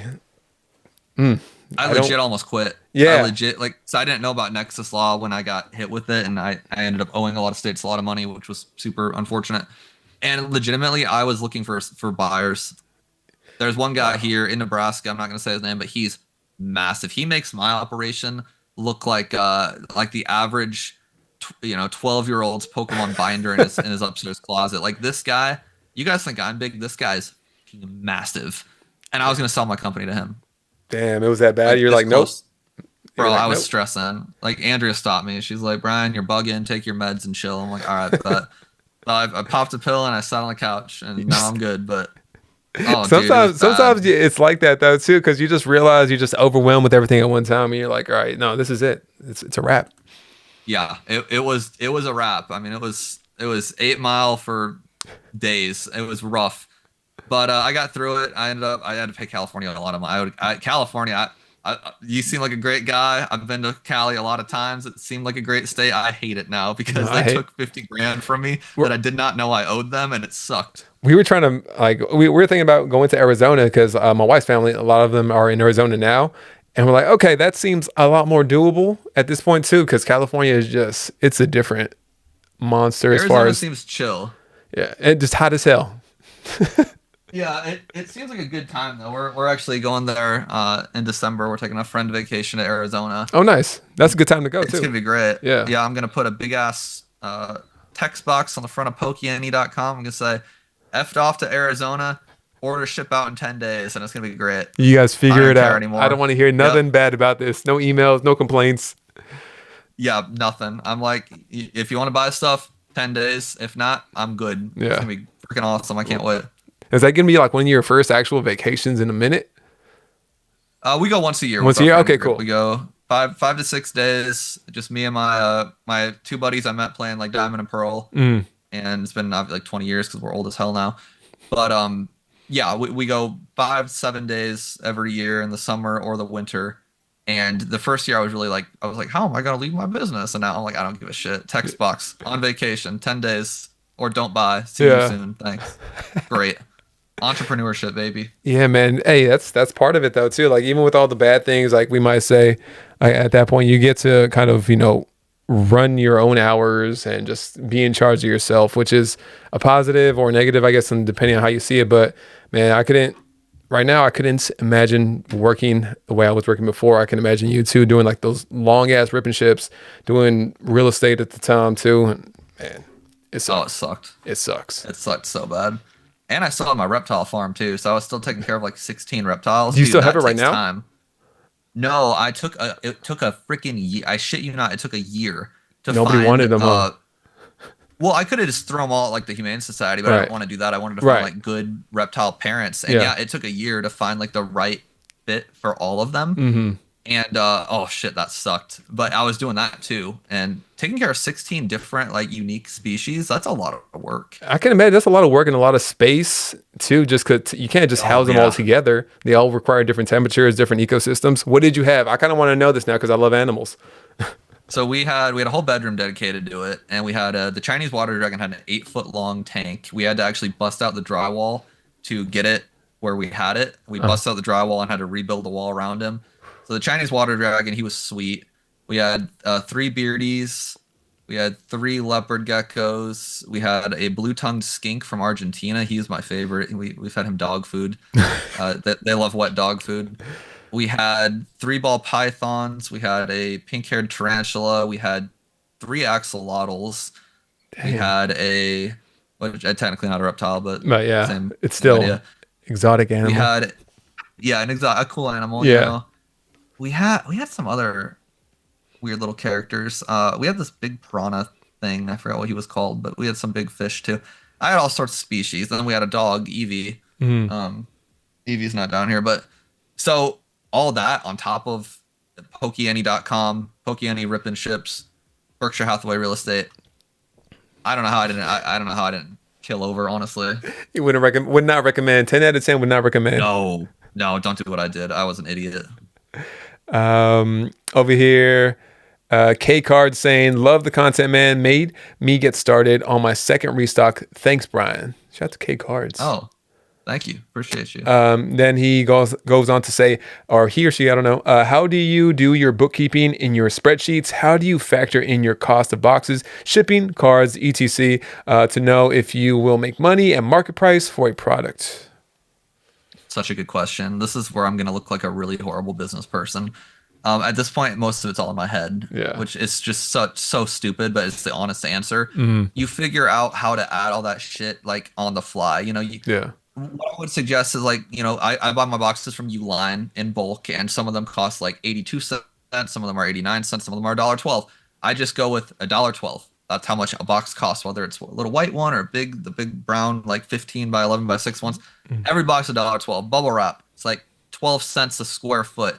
Make all that up, and just if that adds up to like $3.14, just tack that on to anything that requires a box. And Yeah. you eventually get to a point where you don't really write it down. You just kind of get used to it. With Japanese stuff, for the most part, whatever I pay, I tack on like 18%. So if I pay, $100, I'll sell it for 118. But once you get north of 100, I usually tack on like less. So $100, I'll make $15 on it. Yeah. And you have to mentally keep in mind that every time you sell something, you're going to pay 3% credit card processing fee. Mm-hmm. So you got to factor that in with pricing. And I think my biggest, because you can use Excel, and I use Excel for a lot of shit. I don't have anything fancy, no QuickBooks, none of that nonsense. I think my biggest tip for anyone that's like buying inventory and then churning it would be always keep your ear to the street with what something's going for, and always sell for the price, not that you paid for it, but sell for a price where you make money if you bought more. So like 151, for example, if I bought it for $100 and I'm selling it for $120, that's good margin. But I'm keeping my ear to the street, and I'm learning, oh, if I want to buy more 151, now it's going to cost me $110. So I'm raising my price, Yeah. my current price. Even if I have 200 boxes in stock, I'm raising that price now, knowing that the next time I sell out, I'm going to pay $110. So keep your ear to the street and price not based on what you paid, but based on what you will pay to replace that inventory. I think that's the biggest tip I can give. Yeah, that's smart too, just because, especially with the thing like Pokemon, the market changes so quickly. Yeah. And you can literally lose out on, I mean, at your scale, thousands and thousands of dollars if you're not doing that on a consistent basis. Yeah, because even if you're making money on every box you bought, if you're paying more to restock the inventory, it just doesn't. It's just silly. Right. You're still So you're right. You technically you're can still really losing screw money, yourself. and then you have to raise the prices on the back end of it. Yeah, it's stupid. Corey says, just started selling on TikTok Shop and have made 1.5K in sales in just a week. How do you manage your stock? Cause I keep selling out and then having to wait for my Japanese seller to respond. Wow, he needs to rewatch the intro to this. Yeah. Replay it when this ends. Replay it. I tell you exactly what I did. That was like your exact But, situation right there too, especially with the yeah. Japanese seller, because it's such a dead period with that. Yeah, that's a good word for it. Yeah, Yeah. literally, it's like I literally talk about this whole thing. I don't know if do you want me to rehash it or? I mean, you could go through it real quick if you want, just real quick. Yeah. So what I was doing, because I was on the same same thing. There was a dead period. So what I ended up doing is I put back orders on the website. Shiny Star V back ordered, ships out 10 to 12 days. People gave me their money. I took their money. I used their money in Japan. I bought all of it. I gave it to them, and then I replenished that way. So I could, instead of only buy $1,000 of stuff per time, I could buy $10,000 of stuff per time. I also used credit cards, put 10 grand of shit on a credit card. Then I had excess inventory, and then once I sold like 50% of that inventory, then I just bought more. And I always bought more every time I got down to 50%. Yeah. That sums it up. And it's just, I mean, you have to too, because I mean, with me, like if I run out of English inventory, okay, that's pretty much readily available. I could get some that same day, just because I have, a supplier that usually always has some on hand, but with Japanese, there's always, a wait time, especially if you're trying to get it directly from Japan. But Corey, congratulations on like starting up your business and, doing well to get it running, man. Yeah, well done. PokePal Collectible says, any guesses on what the other 17 SIRs will be for Prismatic Evolutions? Jesus. I have no clue.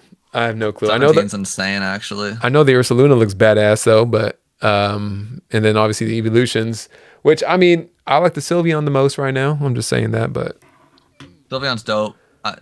The Umbreon I think is like objectively the coolest, but the Sylveon's definitely like the prettiest. Like I'm a fan of both. Right. As far as guesses, what would I love to see? Let's see. I would love to see. I really want to see a Kabutops card. I don't know if that makes any sense in that set, but I want to see like a really pretty Kabutops. That's my next tattoo, so I'm biased. Do you? That's my next one. Oh, yeah. nice. Okay, I thought you said I had one. Oh, you're gonna get one. I remember you got that Charizard tattoo after you started doing like really well in the hobby.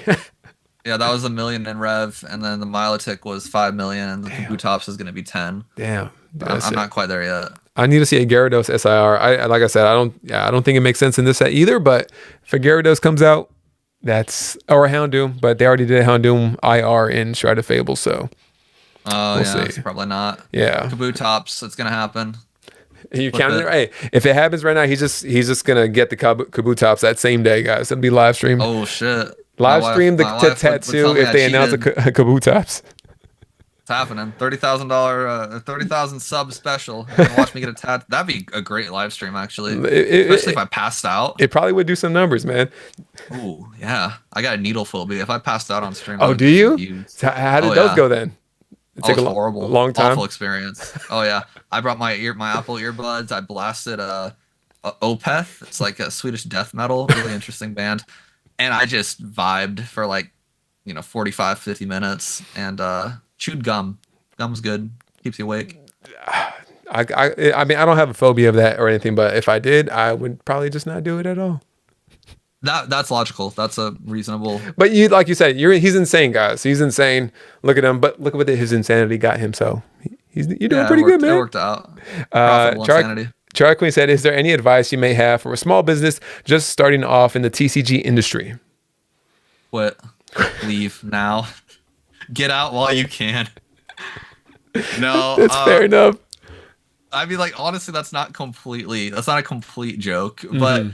I would say be very okay with starting very slowly, and if you want to ramp up, know that there's a lot of risk. But that's such a cop out answer. So I'll just be like real with you. If you want to scale fast, you got to take credit card debt risk. You got to take customer.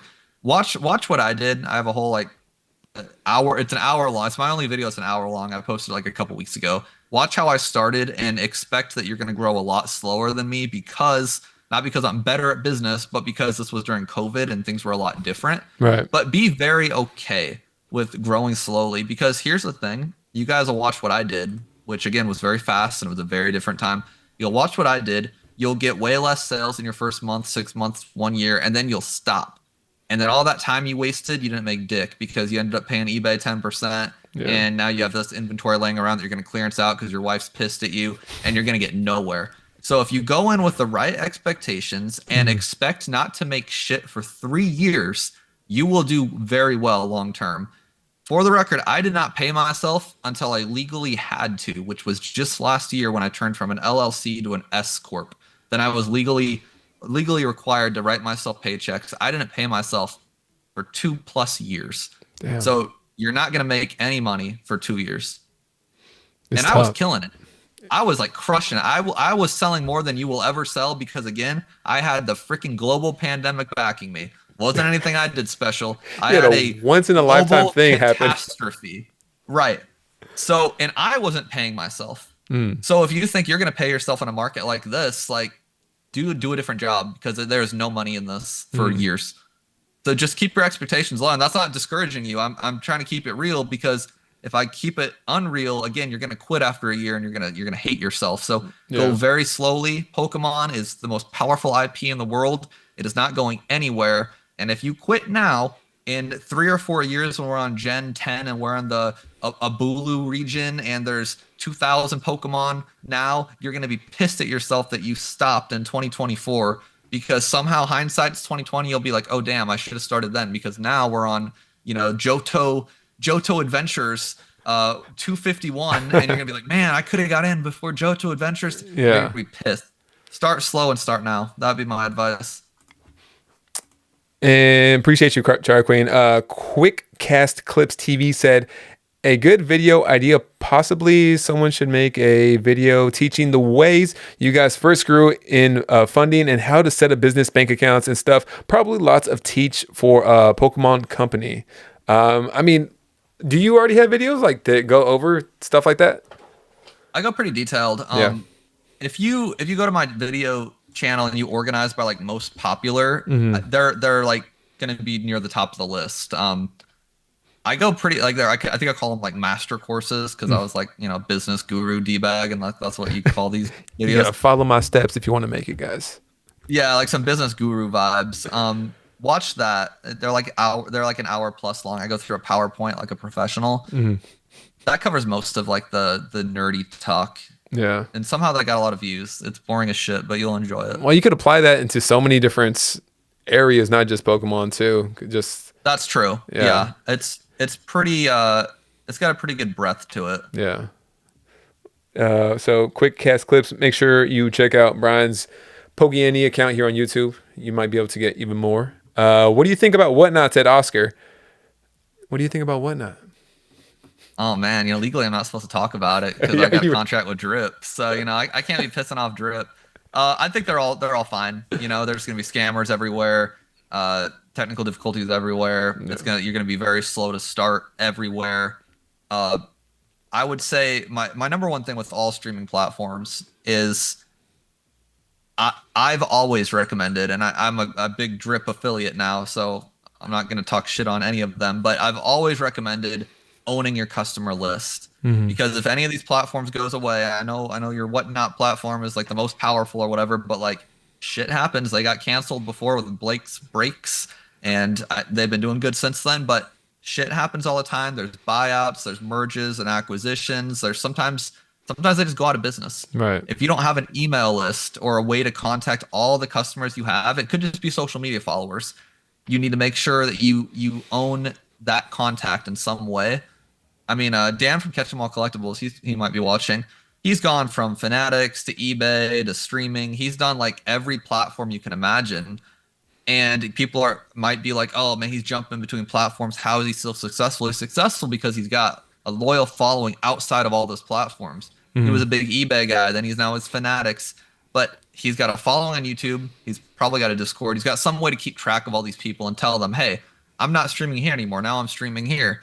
So it doesn't really matter what streaming platform you use. Just make sure you you have Discord's a great way. I don't like Discord, but Discord's a good way to keep all your people in the same spot. Right. And I Because mean, that's why yeah, data is so important to companies nowadays too, because they want yeah, your information. And I think like for myself, I've never wanted to do like those other platforms just because I kind of wanted to build it myself and get that, I don't know, like you said, that community and customers to be like, all right, they're coming to me directly. I'm not using a third party platform in order to get these. And it takes a long time. It can take a long time, but I think it's been worth it to try to just do it myself. But you might be able yeah, to do it even 100%. quicker right now during this boom. I'm not sure. I'm not sure. It's a great time to start. Kano said, if you could change anything in the beginning, knowing what you do now, what would you change business wise? I'd be less of an asshole. To be honest, like I grinded way too hard. Like I was in Gary Vaynerchuk, Alex Hormozy, like business guru, Ty Lopez, Lambo to the moon, like Yeah. rocket emojis. I worked way too hard, and like the money was great, but I cooked myself. Mhm. I would go. I'd suggest going outside and touching grass. To be honest, that's what I would say to myself. Like go outside, touch some grass, hang out with friends, family, because you're gonna burn yourself the hell out. And that's what Yeah. I was saying earlier. Like, don't burn yourself out. Uh, if you want a more like applicable answer to business specifically, I would say I would probably say don't diversify as much as I did, but also be good with diversification. Like I went from like Pokemon to Yu-Gi-Oh to Digimon to One Piece to White Shorts. I did all these different IPs, and I got myself a little too my cash was a little too far out. Mhm. So I would say focus on one niche and do it long enough to where you have a lot of cash laying around where you can expand to one other niche. Don't do like I did like I shotgun styled it Yeah. and I got very lucky, but I should have failed 10 times before I got where I was. Very lucky. Did you ever reach that point of burnout? And you were like, okay, this is it. Like, there wasn't necessarily anything as far as financial reason that was like holding you back. It was just you yourself. You're like, no, I'm done with this shit. It's a wrap. Did you ever reach that point? The tax thing when I No. Okay. found out about that okay there yeah, look up tax nexus thresholds. You don't need to worry about it until you're doing 500,000 a year in sales, Mm. but that's what I would tell myself. Because once you realize that you're supposed to collect sales tax from people and remit that sales tax to various states, if you don't do that, you owe the sales tax that you should have been collecting. So if you should have been collecting 100 grand from Californians and you never did, California still knows that you owe them 100 grand and that comes out of your pocket. That sucks. So when I realized I effed up there, Yeah. that's when I was like, I'm done. I was going to sell the company and call it a day. And it's probably good that I kept it, but that was my breaking moment. I can't imagine. I mean, well, I had a family member that ran into a similar type of thing, and yeah, he was completely devastated, completely stressed out, man. So I can Yeah. imagine at like your level, because he wasn't doing it at the level you're doing it, but oh man, no, screw all that. Yes, there's Yeah, a lot yeah, of it ends stuff on you. the. I think people think because it's Pokemon, it's like, oh, it's supposed to be fun doing it, but then they forget, the government is still going to be up your ass regardless because they want their money too. I've said that. I say that all the time. That is such a good quote. Yeah. You think it's fun? The government sees Pokemon like lampshades. They don't give a shit what it is. They still want their money. Yep. Doesn't It's fun change no for matter you and what me, industry you're but in. yeah, I don't. They don't care. They want their money either way. Ricky said, I think I know the answer, but Drake or Kendrick? K dot all day. K dot. There we go. And I Judge. listen to Drake. Like for the record, I don't hate Drake, but like it's gonna be Kendrick all day. I'm sorry. I like it. It's okay. It's a California guy. We're not against that. Hmm. Everybody that's been in here listening, I appreciate you guys. If you guys have any more questions, put it down in the Q&A. I won't keep Brian here too late. I don't know how long we've been going for. Oh, damn, it's been an hour and 40 minutes. Okay. Ah man. I wasn't trying to keep you too long, man. So I appreciate your time and everything like that. I know you probably got a lot of things to do and stuff. So if you guys like have any other questions, I'll read like two more in there. If not, I'll probably end up wrapping it up here with Brian so he can fulfill you guys' orders or take a nap. Either way. Yeah, yeah. I don't know what I'm gonna do. I'll probably pretend to work. I guess You're a gonna little bit. post a video. I feel like you're already at your computer. Probably you're probably gonna post a video. I'm probably gonna go to pokebeach.com and see if there's any news that needs to be reported on, and then I'll inevitably post a video because there'll be some stupid leak. The Leafeon card will leak from Trastle Festival, and I'll need to I don't know, something will happen. What like on say for Black Friday coming up this next week, like how do you prepare for that? Because I'm sure, I mean, you've had a couple years to go through a Black Friday. I'm assuming you're probably going to put up a sale or something like that. Is there like prep Mhm. time that you have to do for that? It's like, well, what do you do to prepare for something like that? Man, every year I'm like, oh, I'm gonna be really early this time. Like I'm gonna really have my shit together. And every year there's like Surging Sparks took up so much time. And every year it just seems to just like smack you in the head. Like Hmm. Black Friday's next week. Yeah. And so I've done better. Like this year, I'm making some bundles. I got like these 15 pack Japanese bundles. You get like one pack of 15 different sets. They're not mystery packs. You know what you're gonna get, but it's a good variety pack. And I designed that for like the parents who don't really know about Pokemon. They're like, Hmm. oh, this is a $40 thing. It's very giftable. Right. So I like to have giftable tiers. So I have a $25 tier, a $40 to $50 tier, and then a $100 tier, because like those are like stereotypical gifts. Right. 25 is like if you're a kid and you're like getting a gift for your brother and sister. 50 is like, you're gonna get it for your workplace friend, and then 100's for like people you actually like. Right. And so I like to have those on the Fair. homepage, and I try to throw stuff in each bundle that like doesn't sell very well, kind of like Mm. a lot of mystery pack people do, but I actually tell you what the fuck it is because I don't want to be like, here's three surprise Scarlet Violet base packs. Oh, didn't see that coming, did you? I just hide them in, with the other stuff. And you can put some And ruler so, of the Black Flame in there too. Some single packs. uh-huh, exactly. So like what you're gonna get out of Right. my like bundles. Yeah. So I'm gonna be crafting those. I've decided I'm gonna clearance out pretty much everything that's not like a booster box or ETB. Like we have all these mini tins and all this bullshit that I got stuck with, Hmm. EX boxes. I'm just gonna like clearance all those out. So I got to work on like inventorying that and putting prices on that. I'm gonna work on making like a funny little short tacky ad every day of the week. Like I had my 401k no way Yeah. Jose ad, and like that one's got like a coupon code like 401k to save 4.01%. Like just some bullshit, stupid humor that I have. Yeah. I want to make a new one of those every day. And obviously Black Friday's next week, but this will be all for the whole holiday season. Hmm. And then I'm going to see how they do organically. And if they do well, I'm going to put money on them. So that particular ad did really well on the organic side. It got like a really high amount of reach. So I threw $50 a day on it in Facebook and Instagram ads. And now, right now, I'm getting 22 cents per click. Nice. So it's not bad. My best ad has been 8 cents a click, which I think is really good. I'm not a professional by any means, Right. to be honest. But but that's kind of my plan. I want to have 10 funny, like just my own humor ads. And I realize like if I had less, like if I had like a more professional look, I'd probably do better on my ads, but I don't really care because I think I'm funny. So yeah. Yeah, did Danny Phantom just like Danny just gifted 50 memberships. Danny Phantom. damn Damn, Danny. Thank you so much. 50? Holy crap. I was watching your eyes move and I'm like, what's he looking at? Because I heard the little holy bing. shit. I heard the bing, and I was like, what the hell? Hey, Danny, if you're watching, man, I appreciate you, dude. Holy crap. Well, make sure you guys thank Danny if you got gifted right now. Damn, Daniel, said Ricky. Holy shit.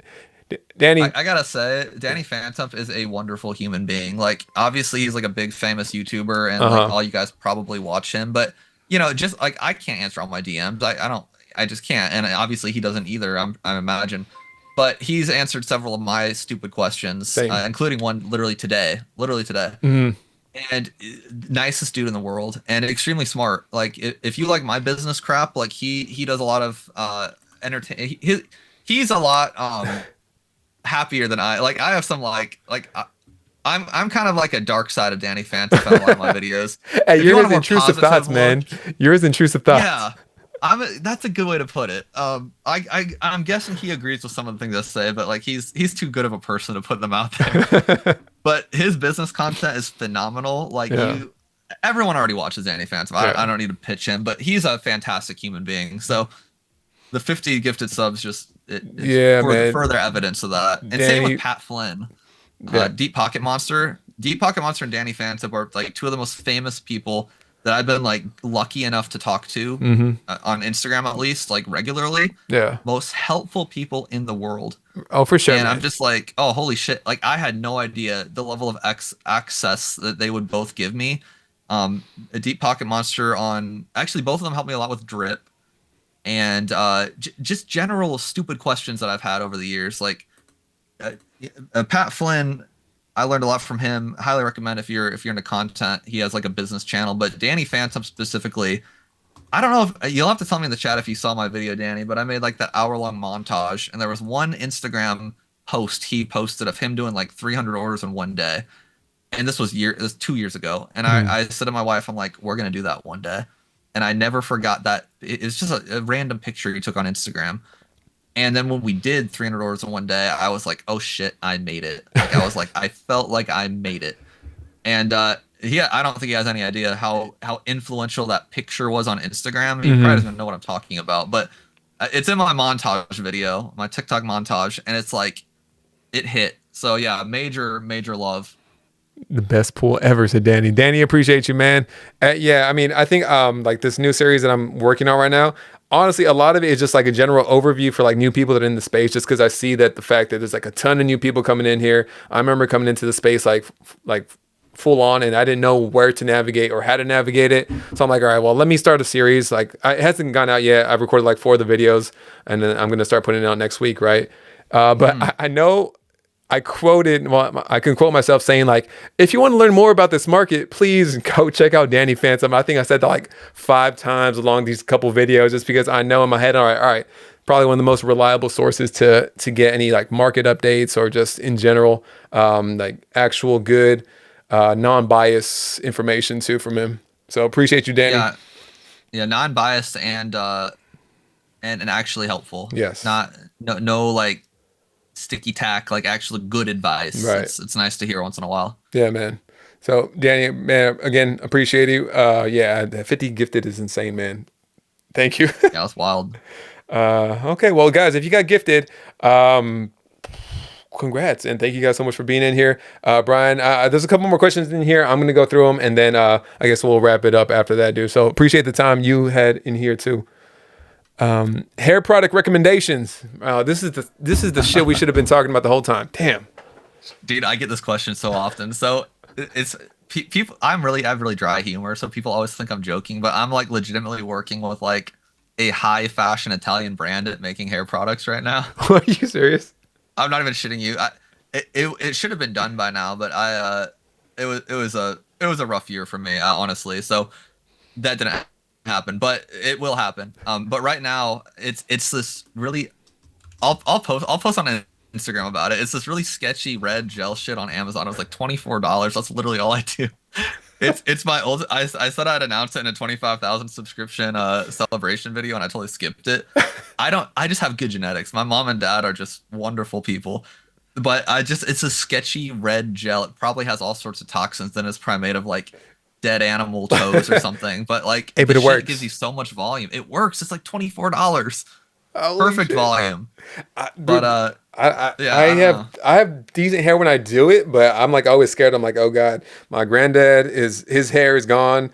My dad still has his hair. I'm like, oh shit, if I lose this, I'm gonna get so roasted. Being in front of the camera, if you lose your hair, you are gonna get so roasted, and I'm scared of that. Oh, the comments are brutal right now. It's all love, but as soon as I start getting a little, like as soon as this starts going back, I am gonna get cooked. Oh I'm 31. I'm getting to the point where I'm getting old, but I'm still like young. Yeah. So that's my main motivation to stay stress free. I'm like, yo, I just need to like chill. There's no and who said it? Someone from like Avatar: The Last Airbender or some shit. I don't know. Someone said like you're gonna be looking like Aang. oh god, no! Oh my god, I was even what I was referencing. I was referencing some wise advice. It was like, if you have a problem and it can be solved by money, it's not a problem. Or if you have a problem that can be solved with money and you have the money, it's not a problem. So anything like that, I'm not even tripping on anymore, because I swear during that tax nexus thing, I felt my hair dripping down instantly my cheek, falling and out. I was like, oh yeah, I was like, I'm not doing that shit again. I'm just chilling. I smoke metaphorical weed every day. That's a great way to metaphorical. I'm relaxed no matter what. I try to be, man. I try to have fun. Lucky Bunny TCG said Kuyon Collectibles mentioned that us newbies should be trying to network with other stores. What are your thoughts on networking or how we should go about it? So Lucky Bunny TCG. Networking is good. I think a lot of people do it wrong though. You know, I think when people think about networking, they're like looking at it just for themselves. And this is no offense to you at all. but they're like, oh, I'm gonna work with that store and get product. And I can Yeah. tell you that used to work back in the day when like Fusion Strike and Chilling Reign and Battle. These stores had too much of this shit. I'm sure Danny Phantom knows he was big during this time when I Mm. was very new and small. And at the time, if you're a store owner, like, oh yeah, I got shitloads of Fusion Strike ETBs, please take them. Well, now there's no store that's got shitloads of English product. They're not going to be like, oh yeah, here's a great deal.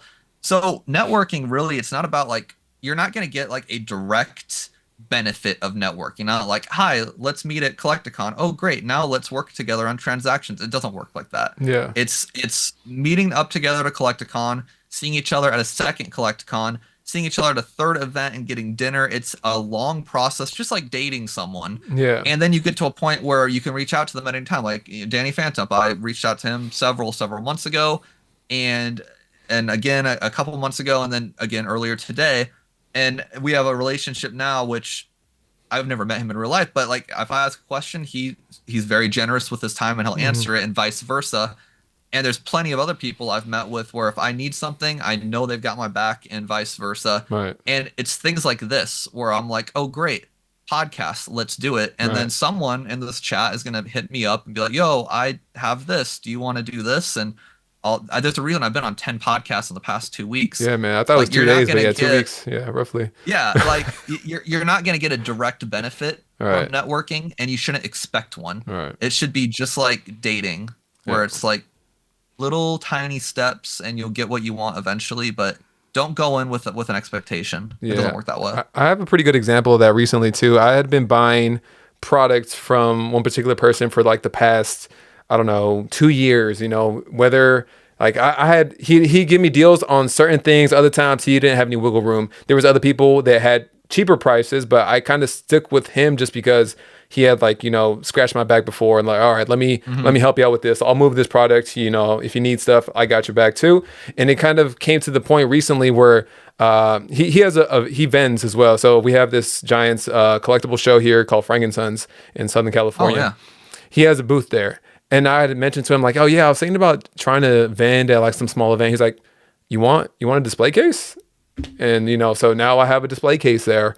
And it's just one of those things that, it started off as like a business relationship that, it developed into a friendship, and, that kind of went into that. And one thing leads to another. So it's like, I didn't have any expectations of what I could get out of it. It was just kind of like, okay, you were cool to me. Let me be cool to you in this space, because honestly, it could be really, really difficult in the space to find somebody that is like genuine and like honest with you, or, just trying to, either just help you out in general. That's kind of why I mentioned Danny, because he always puts out good information, and, genuinely just trying to help. So yeah, I mean, relationships are great. Yeah. It's a Just good example. getting involved into it for like the right reasons too. So last couple ones. Vivo Rips. Vivo, I think I saw a question from you earlier in the regular chat saying that you moved to Cali and you're opening a shop in Orange County now, right? I'm in the IE, so not too far away from Orange County. I think that's what your question was. But here you said, did Brian grow fast on TikTok or YouTube? I'm growing very fast on TikTok, but my YouTube is slower because I'm not making as much long form content, but plan on doing so. Those platforms are both really weird. It's strange how different they are from each other. Yeah. TikTok, we got like 40,000 followers in like a month because we had a few crazy. viral videos. I call those bullshit followers because like it's just a viral video. They click subscribe because on TikTok, the subscribe button is the like button. That's what I say. It's probably not necessarily true, but on YouTube, I didn't focus on YouTube very hard, but I was at like sub 2,000 subs for years. And then once I actually really focused on it, then I grew extremely quickly. And the followers on my YouTube are much more valuable and interested in what I have to say than my followers on TikTok. Yeah. So YouTube is a choice. Like you have to commit to it, and you can go viral. I always say if I put a video up of some hot girl dancing with cute puppies and kitties, I'm gonna get all the subscriptions in the world because people are gonna be like, oh, I like this. But it's not gonna be actual valuable subscribers. So you don't want to go viral on YouTube. Yeah. You don't want to go viral anywhere. You want to have good content that you regularly put out. And then if you go viral once, you better hope that number one, that viral video actually applies to the shit you're spewing, and it's not just cute puppies. And number two, you have enough backlog where the people that find you can watch your previous content, fall in love with you, and then continue with you going forward. The last thing you want is a viral video as one of your first posts. It'll end you. Yeah, Because that's a great way to look at it too. Because at least they have stuff to look at if you've been around for a while. Have stuff to keep you coming back to your channel versus, oh, this is the only video he has. All right, well, that's a dead sub already. Yeah, it quickly kills you. So don't try to go viral right away. Make a backlog. Travioli said, any insider info on the rocket set coming out? Nobody knows shit about the rocket set. No, like no one. Not even my distributors don't have any idea. Yeah, they can't even tell me if it's a specialty set or a normal set. That's what I'm trying to figure out too. I'm like, it kind of falls in line maybe at that time period, but who knows? Yeah, there's literally nothing at all. I think it'll be a specialty set only because it seems like something stupid Pokemon would do. Mm-hmm. Just like, to make it that much more difficult. You know, no booster boxes. Yeah. Collection They'll find boxes. A way to F it up. I guarantee it. Again, everybody that's been in here, appreciate y'all. Did you ever get allocation numbers for prismatic evolutions? Said think FWD. No, I'll get those like still waiting on early those. January. Here's an awesome question, Brian. I feel like it might be a great way to end the stream. It's probably the best question I've seen all day. Sleeping Snorlax 72. Sleepy, what's happening? Has Brian ever had a poop while streaming? I never ate at the time, so no. Hey, he lost 15 pounds, guys. He didn't eat during that time period. Right. I was like 130 pounds, so no. I will tell you, I think this was the smoking gun of why I needed to quit streaming. This is gonna sound made up, but this is 100% legitimate what I'm about to say. I literally fell asleep while streaming, while opening packs. This literally happened while physically opening, and my Andrea's grandma falls asleep while she's sewing. Mm-hmm. Like she sews like 12 hours a day, and she falls asleep, but her muscles still work like when she's like out. Yeah. I literally fell asleep while opening because I would do 30 hours a week opening packs in the middle of the night, and I was narcoleptic as shit. And I remember opening them, and I was like dreaming while opening them. Like I was kind of aware, but I was definitely sleeping technically. And then I remember waking up when I ran out of packs in my hand. And I remember for the rest of the 2 hours, I was terrified that I said something stupid because I knew I was like unconscious basically. And I was like trying to like gauge like the chat, and the chat's moving like crazy. And I was like, okay, they're not saying I did anything funny. And I'm like, guys, what was I talking about? Like, what did they not know? They didn't notice anything. Like you weren't knocked out. No, because like once you're streaming for like, this was like hour 6 out of like this 9-hour stream. You got the lo-fi music playing. You're just kind of like, you talk once in a while. Yeah. And apparently I was only out for like 40 seconds. It was like I was dead asleep for 4. And so the whole time I'm panicking, like how long was it? Because I didn't look at a clock. Right. I looked at like the packs I had open. I'm like, okay, I couldn't have gotten through more like 4 packs. And it was awful. And so I could not wait to end that stream, but I already pre-sold a shitload of stuff. So I had to open it. So I turned my store off. I quickly got through if my OGs are in here, you remember this day because I was freaked out. That is insane. And I immediately ended the stream as soon as I could. And then I waited for like Twitch to upload the VOD, which took like an hour. And I like refresh. I zoomed to the point where I think I fell asleep. And it was like, it was eerie. That's so weird. I didn't say a word. I wasn't saying anything. I was just opening the pack. And Chat was just vibing with you asleep, man. That's insane. Oh, it's like you ever fall asleep when you're driving? Yeah. Like, it's horrible as that like sounds. Oh shit, how did I get here? Like you're conscious about it and you're making decisions, but you don't realize it's been 30 minutes of you not really focusing. Yeah, it was like that. Yeah. It was awful. And I think maybe 3-4 months later is when I'm like, I'm done streaming. I can't do it anymore. No, man, that is so insane. I never had to shit. But I did fall asleep while talking to people, and that was a red flag. So that was my retirement. There's your story time for the day. Perfect. It was a good question to end on right there, Brian, man. That was a good question. Hey, Sleepy, appreciate you on that. Can you teach me how to do that, said Woody? Yes, sleeping while opening packs. Honestly, man, if I could do both at the same time, that'd be perfect. Gain some sleep and actually open Depends packs. how twisted your dreams are. It depends on what you're saying. You don't want to talk say some wild things. The wrong thing. My wife told me the other day I was asleep, right? And she got up, and then I woke up saying, like, for some reason I said it in the Mickey Mouse voice. I said, "Oh no, oh no, oh no." Oh my God, and that's she was dying. I was like, what was I thinking? Like, I can't. Oh, whatever. It's neither here nor there, but that was probably one of the funniest things she's told me in a while. Yeah, dude, sleep is wild. Yeah. Dude, Brian, I appreciate your time, man. Like I said, Brian agreed to do this. Literally, I put a comment on one of his videos. He responded saying, yeah, let's do it. We pretty much got this together within the last like 2 days. So thank you so much for your time being in here, man. I don't think I shouted out his channel or his website at all one time. It's in the description. Check out Brian on all his handles, his website. Obviously, he's killing it on his YouTube page, on his IG, all in the description. If I have a mod in here that could drop those in there for me, that would be amazing. Everybody that's been in here, like hanging out in the background and chilling with us, hanging out. Hopefully, he dropped a little nugget of knowledge to help you guys out if you guys are just starting up on like a business or, just getting back into the TCG in general. Chris said you pulled a shiny vert. Shiny fell asleep on his stream too.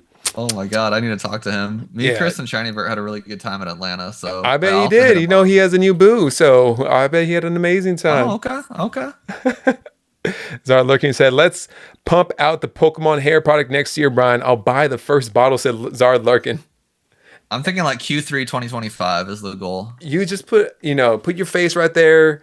I think you could sell that to the masses, man. You're going to see some shampoo and conditioner lines come up on Pokemon very soon, and they're going to sell it instantly.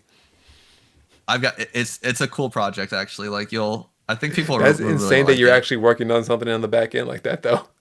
Me and the Italians, man, they got some quality stuff in Italy. I don't know. It'll be funny. I think you guys will like it. Yeah. Q3 25. It'll happen. Y'all be on the lookout for that. It's going to be the next big thing in the Pokemon space, the new hair product coming out. Pokemon products for everybody. I'm going to go ahead and see if there's another live stream that's going on right now so we can redirect to somebody. So it'll probably be a Pokemon opening channel. I think Red or Blue is live right now. So if you guys are just hanging out, looking for some more Pokemon stuff to watch, you guys could check out Red or Blue. He's opening up some Japanese products right now in his rip and ship. If you guys are new here, appreciate you all stopping in here, hanging out with me and Brian. I'll put that there. Again, Brian, appreciate you again, dude. I'm going to close out the podcast. Thank you for bringing the podcast back. This is the first podcast we've had on the channel in 3 months. I plan on doing them weekly, at least once a week now. So if you guys are interested in podcasts, you guys could come back. If not, go check out Brian's channel. All right. Again, guys, thank you guys. Later. Thanks, y'all. Peace. Let's see.